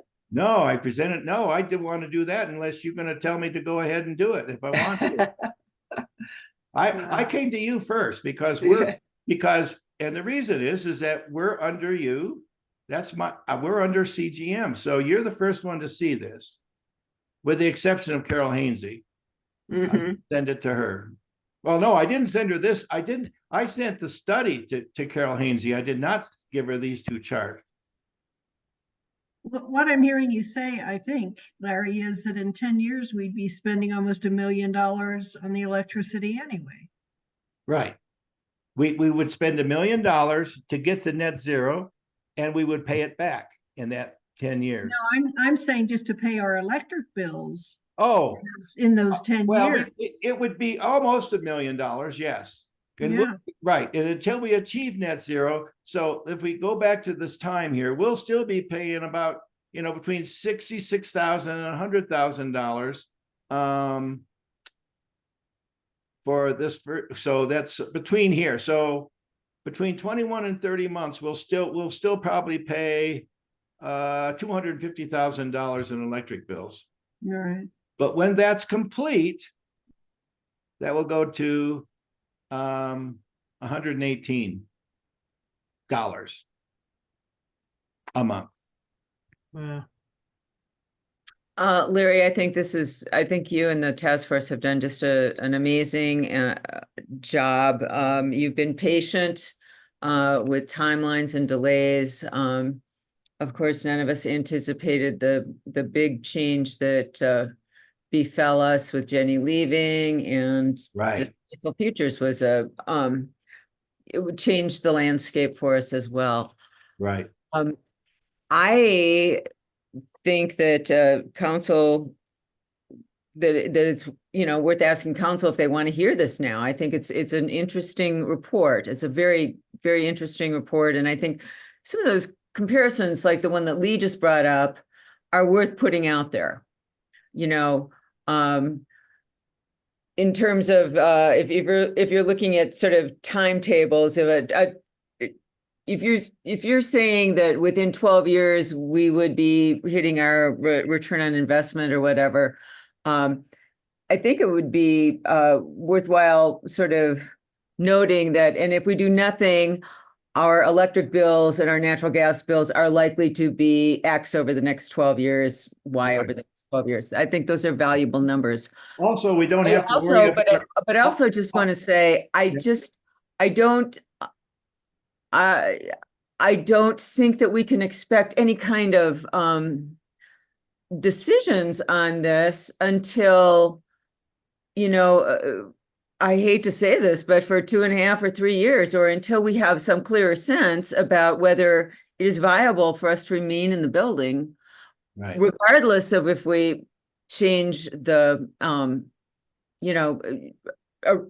totally change our expenditures for energy, or not. I mean, I think there's so many processes that are going on at the same time. There's I understand.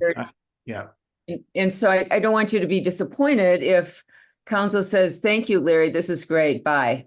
Yeah, right. No, I fully expect that may in fact happen.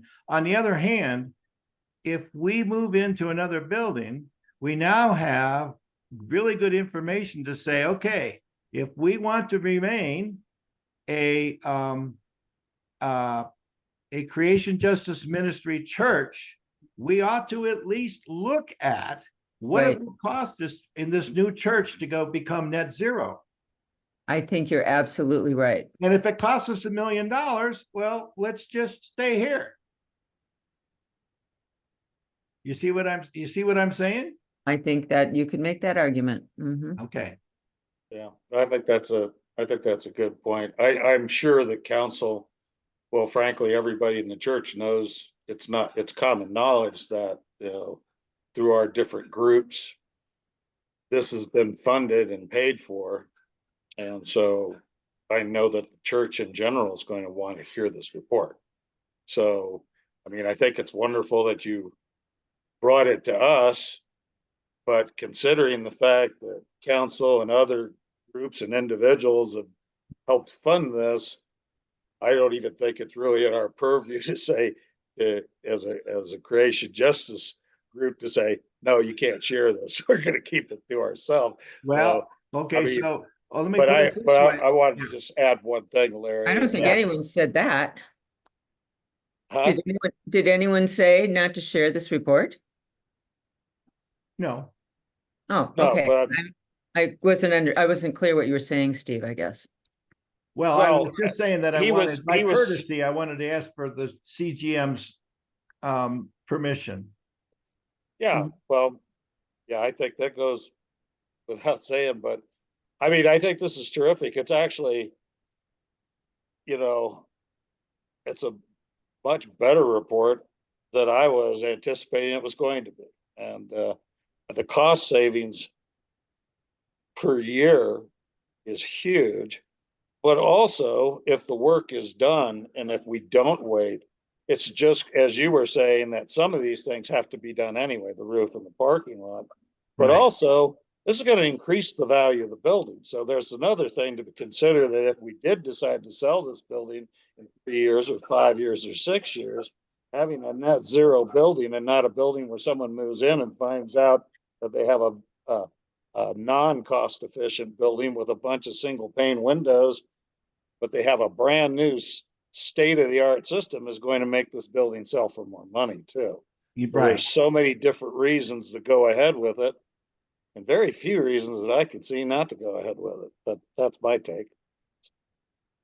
Well, if the council can come up with a reason, they will.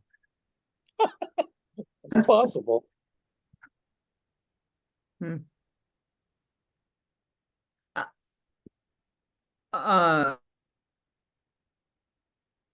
Well, the 500,000 is a given that people have to know about.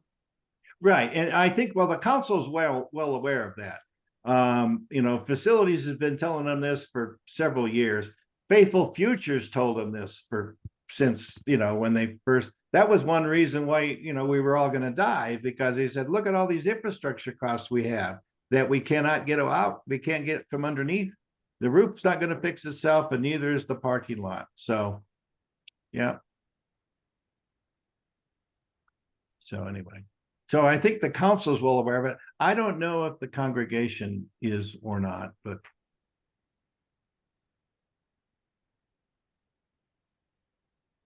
I mean, there's a lot of things that have happened in the last 3 years. You know, people have come, people go. There've been changes. So yeah, I mean, the council doesn't look like it did 3 years ago. We have a new pastor. Well, we have a new acting pastor or whatever. So in fact, I will say this, you know, from the very first, right here, when we first got started, Jenny Schultz was a champion. She was the champion of the Net Zero Task Force. So when she left, we all became deflated. That is, all the members right here became deflated because, oh boy, you know.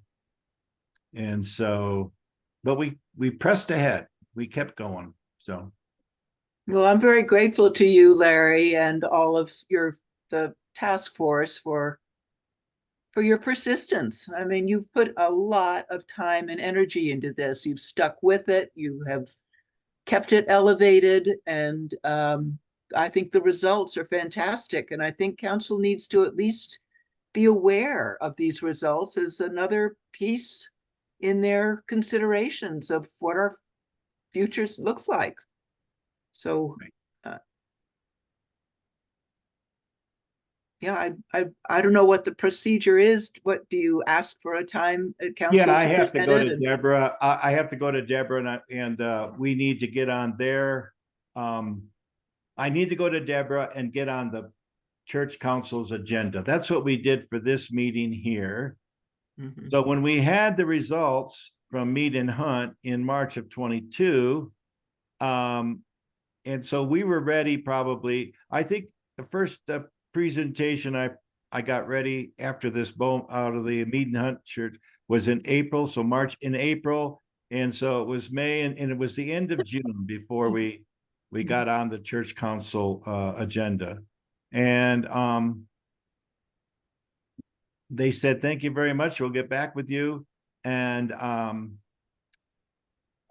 course, all of this stuff was going on. And I went back to them, I think in August, and I said, August or September of 22. And I said, well, we haven't heard yet from the church council. What's the result? And they said, oh, we didn't tell you yet. No, we're not going to fund that. So, Oh boy. that was the answer. So, okay. Yeah. So that's when we said, okay, let's see if we can get more, you know, stuff, you know, if we actually got options for net zero and we knew more about it, instead of just kind of talking about it, we were said, okay, so we got all of these ECMs, see, we got all these energy conservation managers. So we can do that anyway, right? We can do the energy conservation stuff and save us electricity in the little bit. You know, we might decrease our cost from 66,000 then year dollars down to maybe 60,000, save $6,000 a year if we did all of this. So But Larry, what do you need from us tonight? nothing. I mean, do we need to give you the blessing to go ahead, or? I just need a blessing. I just want to be able to go back to the Net Zero Task Force and say, okay, CGM has got the briefing. They said it was okay we could try to get on the agenda of the church council, and then that's what we'll try to do. Now, I don't know whether do you think, okay, so I did this to try to keep things simple for the church council and for the congregation, because if this does go forward, eventually something like this is going to have to go forward to the congregation. Is this the right level? Do I need to have more detail? I don't know if I could put in less, but I think this is perfect for a presentation, Larry.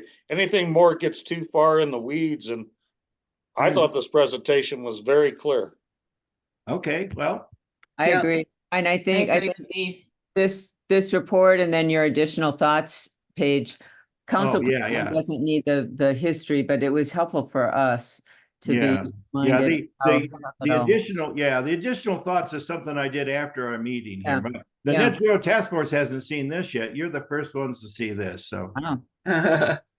Larry, can you send those to us as emails? Can you send Sure, it I can do as that. as attachments? Yeah.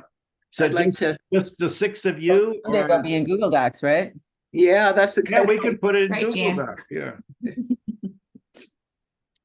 Larry, would your report be attached to the council minutes? Or would they just have a sentence about you presented it and it was turned down or not?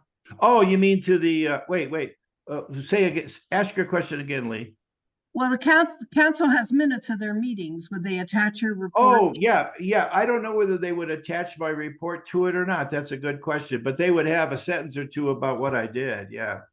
I think you could ask that it be attached to the minutes. That's what I Okay. was thinking. Yeah, I think Okay. that would be a good idea. All right, I'll ask them. I think you should date, down in the lower left or lower right or something, make sure that this presentation is dated. Oh, right. Okay, that's a good idea. Okay. Yep. Okay, well, I'll send this out to you folks after the meeting then. Thank you again, Larry. It's good. Nice work. Mhm. Well, yeah, 2.5 years. Yeah. And another, at least 3 years to go if we ever do it. So, Great, thanks, Larry. And Steve, you want to tell us what's happening with the legislature? You're muted. Yeah, so legislature has started, and the governor gave his state of the state message today. And already people were down at the Capitol building giving some talks about climate justice and making sure that he takes that into consideration as a major point that he needs to support. So there's a lot of activities going on, and at Together Colorado, which is my main link to legislative action. And by the way, I would like to invite anyone on this group or anyone that wants to get involved with Together Colorado and political advocacy, especially with climate justice, to contact me, and I can invite you to appropriate meetings and get you hooked up on that. Dates that are coming up, there's a lot of different events. So I could mention a bunch of them. I'm going to mention two that I think are the most important. Last year, a bunch of us folks went down to the Capitol building. For most of us, it was the first time on Faith Climate Lobby Day. We are doing that again, so you can mark your calendar on the 16th of February. It'll also be, participating with us will be all the various faith groups that are part of Together Colorado, but also the Colorado Jewish Climate. What is it? Colorado Jewish. So many acronyms here. Colorado Jewish Climate Action Group will be there, and they're suggesting that bring your youth this year. Any youth groups that can participate on this that aren't, I guess, part of the problem is usually it's a daytime activity, and I don't have any time specific information, but that's on the 16th. And then on March 11th, because the legislature goes, as I think most of you know, it starts now and it has to end by, I think it's like the first week of May or something like that. So they're going to have another statewide lobby day, and which will involve all the different advocacies that Together Colorado puts on for equality and for housing and climate as well. And that will be on Monday, March 11th. So those would be the 2 days. And I'll, once I have more detailed information on those dates, I'll put that information out to the group. For those of you who didn't go last year, it was really interesting, and I hope I get to go again.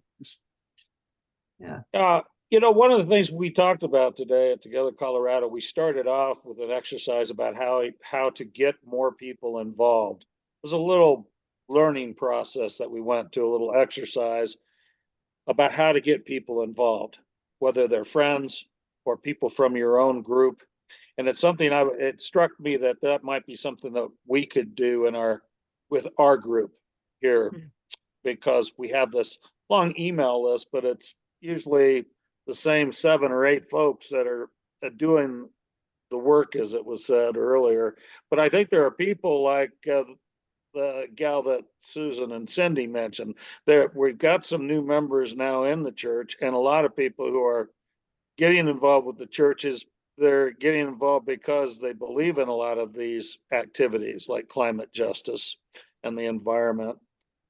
And so that process was to individually go up to these folks when we're having like our after church little social gathering before we do whatever we're doing after church, walk up to people that we know and people that we don't know and share our stories about why we're involved in climate justice with them, and then listen to them and see if they're interested, and then invite them to our meetings.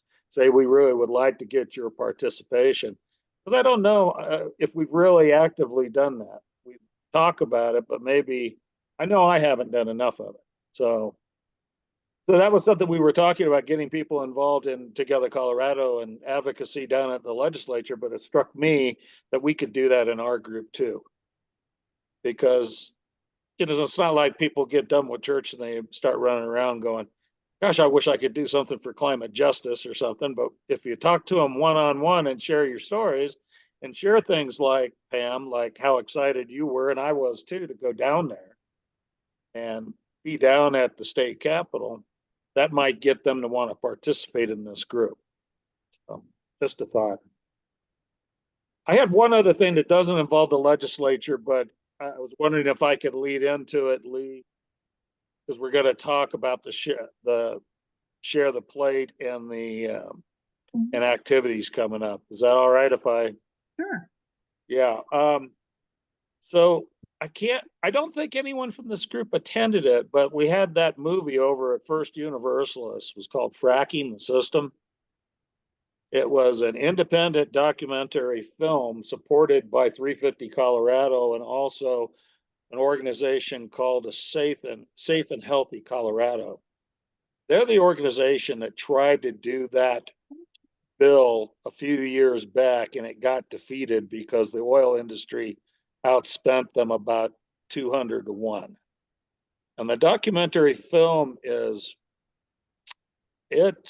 you come away from watching that film sort of angry and really feeling motivated. And they showed it at First Universalist, and the organization that created the film is looking for support.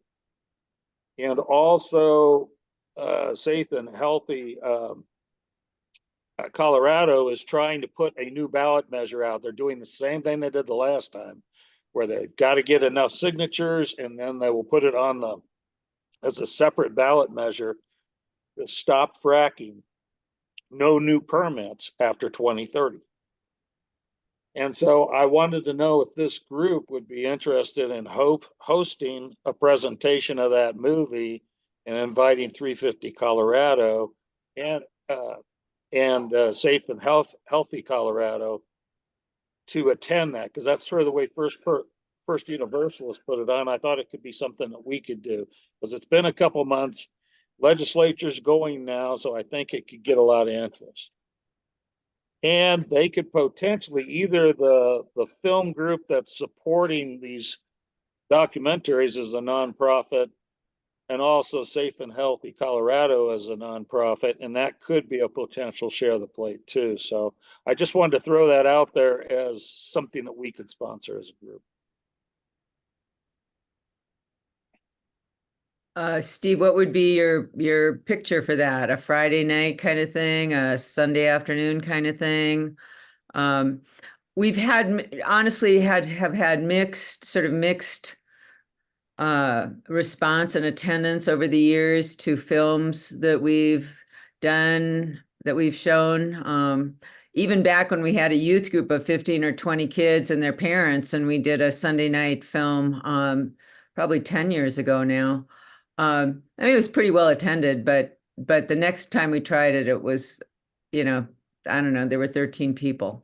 And I think it gets hard to just have a small number of people show up for something that takes a lot of effort.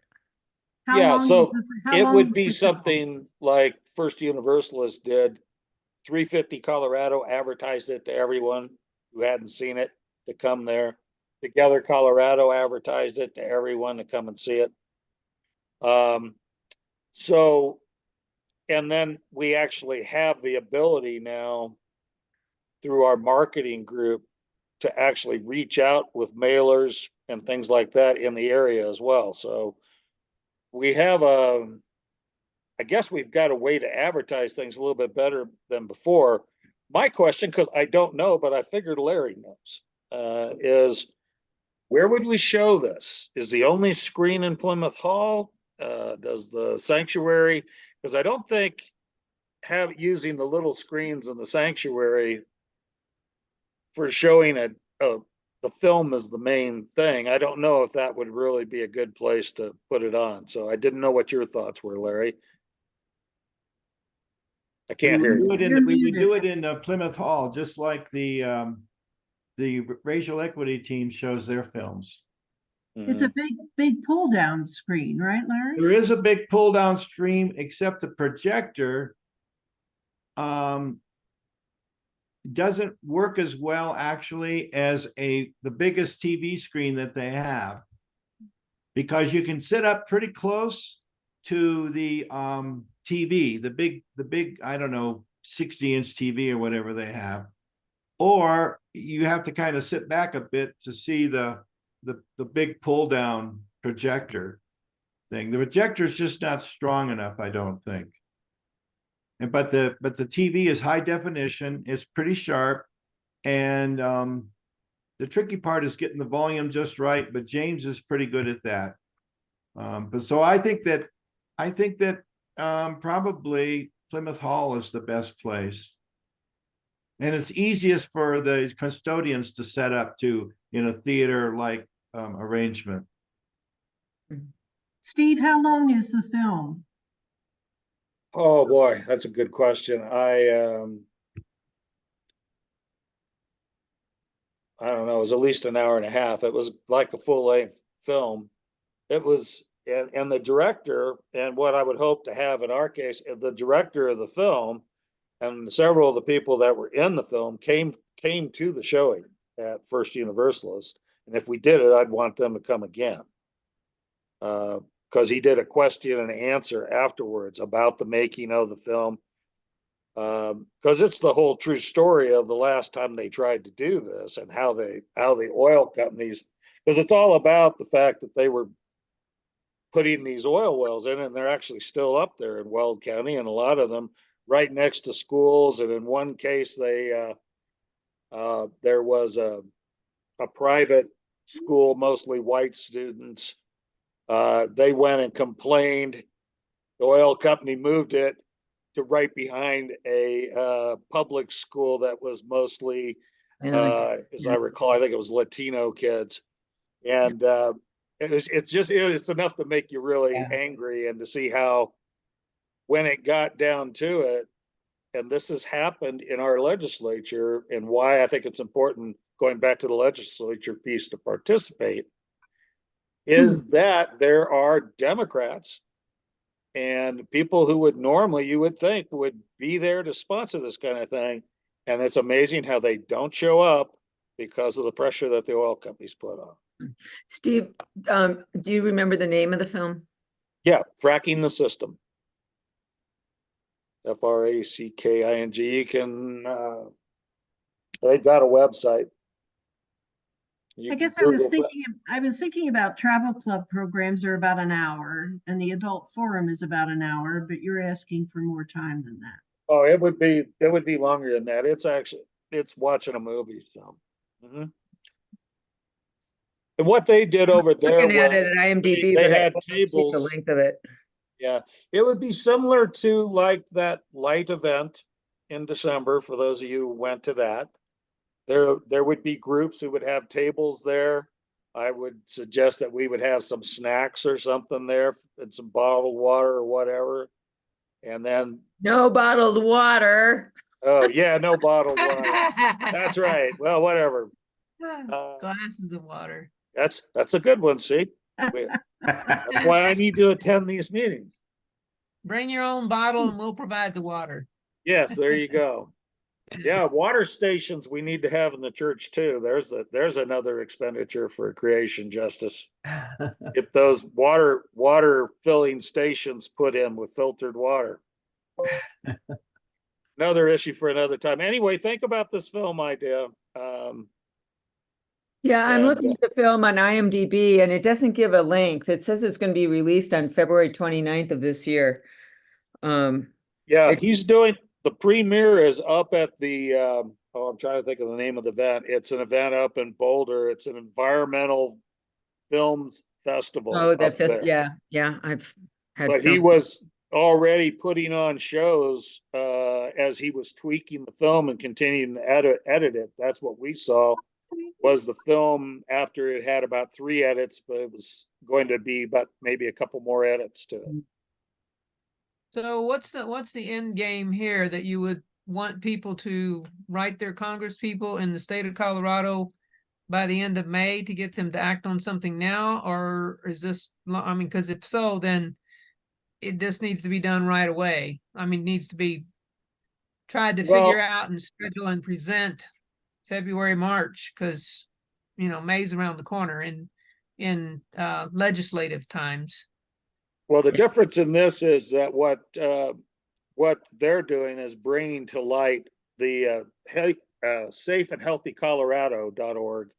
If you look that up, what they're doing is they want to do a ballot measure.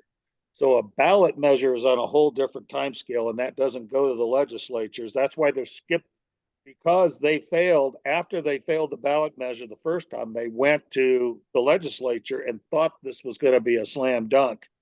And several Democrats did not support this. Okay. So now they were going back to a ballot measure. So the ballot measure means right now they're trying to get enough petition signatures. So if you go to Safe and Healthy Colorado, you'll see where you can sign the petition. They're about 2/3 of the way there. And then what they will do, that'll get it on the ballot and it'll be a ballot measure. So we don't have that same time frame as like with legislative bills. Well, you know, if it's on a ballot issue, it won't be on the ballot until November if it gets on the ballot. That's And what I'm, so, that's what I'm going so for in is some ways, it timeline. might be a more valuable education tool, you know, sometime later on, closer to a November election when people, if it gets on the ballot. I mean, I think it's probably a great film for all of us to see regardless, but as a sort of an organizing and informing tool, it might be better to wait until for an event like this, since we've got an event coming up in April, an event like a film screening and a talk back with the organizers and that kind of thing, you know, closer to a November election when people are really going to want to have the information they need to make the kind of choice they want to make. Well, what I could do is I can reach out to Safe and Healthy Colorado and the film's director. I've got both of their information and just ask them what they think about what would be a good time to do that. And yeah, so what you're saying, Jan, is that perhaps in more like in May or later on might be a better time. I hate to try and put things on once it gets to be summer because that just, when you're talking about attendance, that's.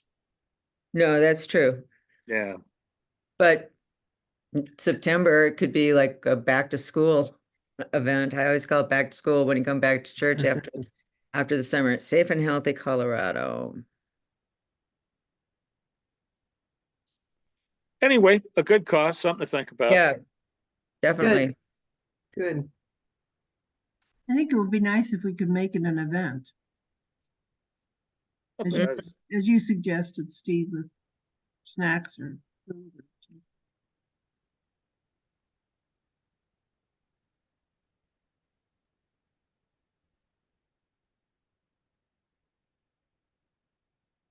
So do we want to talk about the suggestion of share the plate as an alternative to We Don't Waste?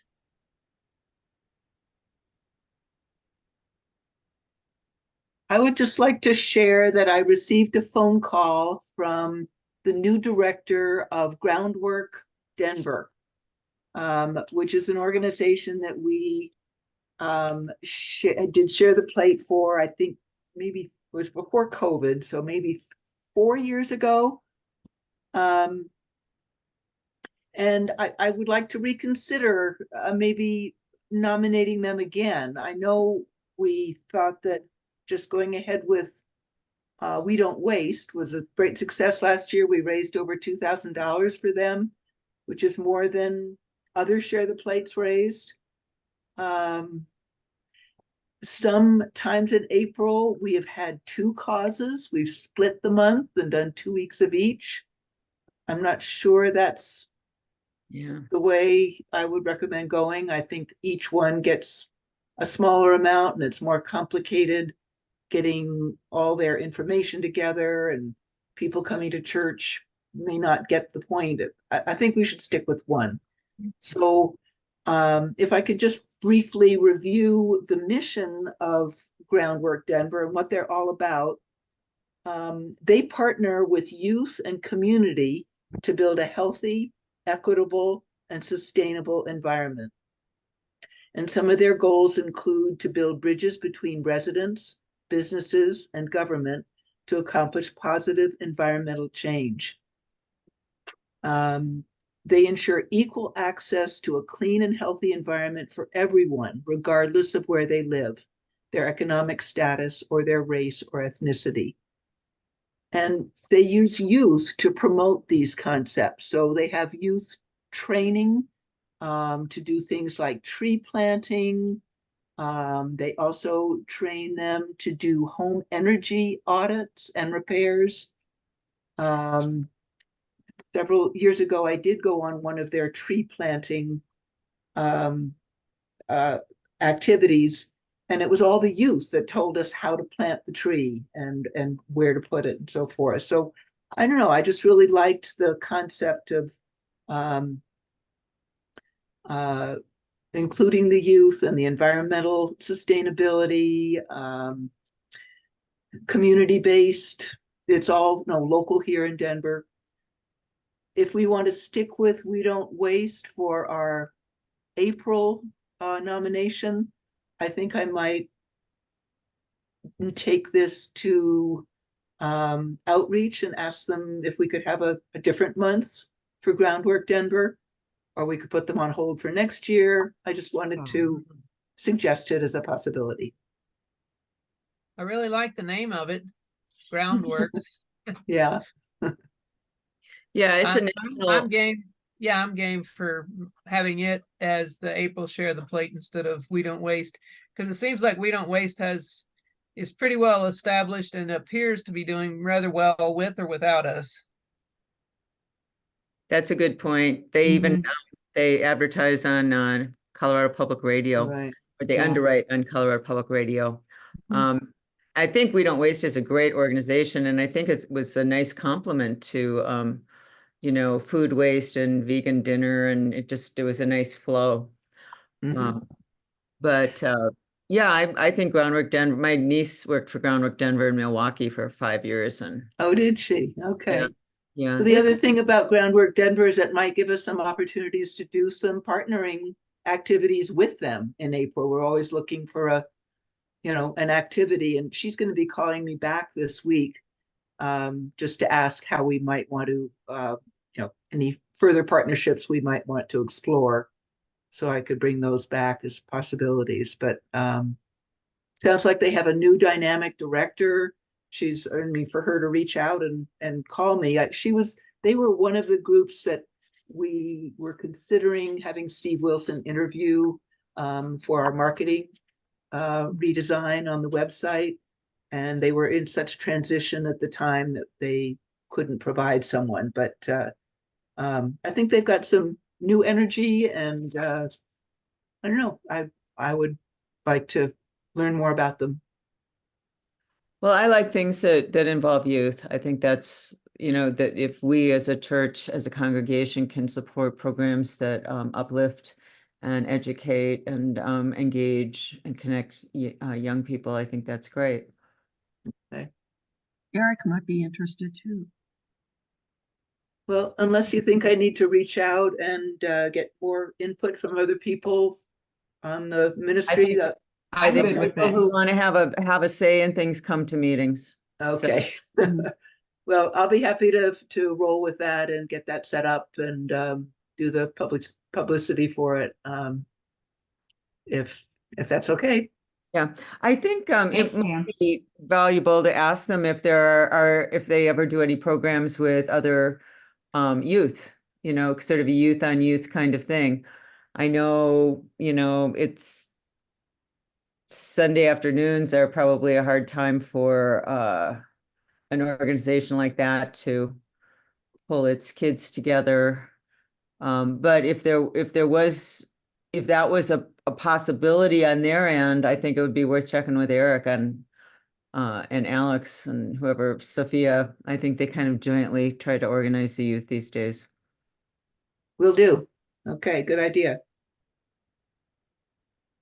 Okay, our last item, unless anyone had anything to add, was going to be to talk about Jan doing the adult forum, and it sounds like that might be between Jan and Larry to work out. Jan Yeah. and Larry. Yeah. Yeah, so I will look ahead to May. You're looking for April, May, right? Yeah, and let me talk to Ben again. Okay. I think we could do a good presentation with the data that we have. Okay. The Okay. Well, things I we can- will look ahead and I'll send you a few options for for April and May. And then when I can work with Lisa and I can pencil you in. And so in other words, we can even though we don't put it on the calendar, we can reserve a spot so that if somebody asks for that spot, Lisa will come back to me and say, So-and-so. okay, and we can work Sure. on that. Okay. Okay, sounds good. So I'll just pencil Right. you in for whatever, but I'll send you the dates that are available now. Okay. Thank Okay. you. All right. So I got that on my list to do, Lee. Okay, I have to apologize to all of you. Our cat has an infected ear and got a cone on today, and she's going nuts. Oh. Oh, poor That's too thing. bad. Wow. You probably need to go take care of her and Well, actually. I have been off and on. I just Oh. wanted you to know what I've been Oh. doing. And so our next meeting, February the 8th, we might have Amy participate in and do our training through Zoom. Right, I'll let you know what she says. Okay. Well, then I'll do a closing. I've plagiarized some prayers from the prayers of World Environment Day. Creator of our common home, you fill the earth and sea and sky with life. Forgive us our neglect of your creation, the choking waste of our pollution, the damage done by careless habits, and our indifference to future generations. Turn us from careless tenants to faithful stewards, to exercise wise stewardship of this earth, tread lightly upon it, and cherish its resources, that everything that has the breath of life may enjoy its riches throughout all generations.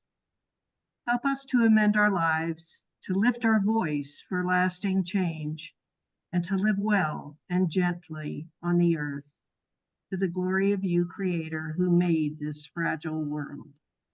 Amen. Amen. Yeah. Okay. Thank you, everybody. Thank you, Lee. Thank you. Thank you all. You guys will have that in your inbox shortly. Thanks, Larry. Thanks, I, Larry.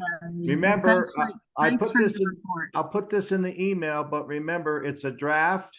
and please don't disseminate it further, at least until the council tells us how, when, and to whom we do so, okay? Okay, Just will keep it to do. yourself. Yeah. You'll keep Okay. it sealed. Thank Okay. you. Good work, Larry. Okay, So wait, Okay. Larry, let me clarify in the minutes, how much should I oh, share in the I would minutes? say in the minutes, you just said that Larry shared with us, a draft report of the net zero task force that he will present to council presumably in the future. Okay, sounds How's good. that? That's great. That's a lot less Perfect. writing for me. Sweet. I like it. Aren't you glad you asked? Yes, okay, great. All right. Okay. Good night, Thanks, everybody. thanks, Good night. everyone. Good night. Good night. Push that leave.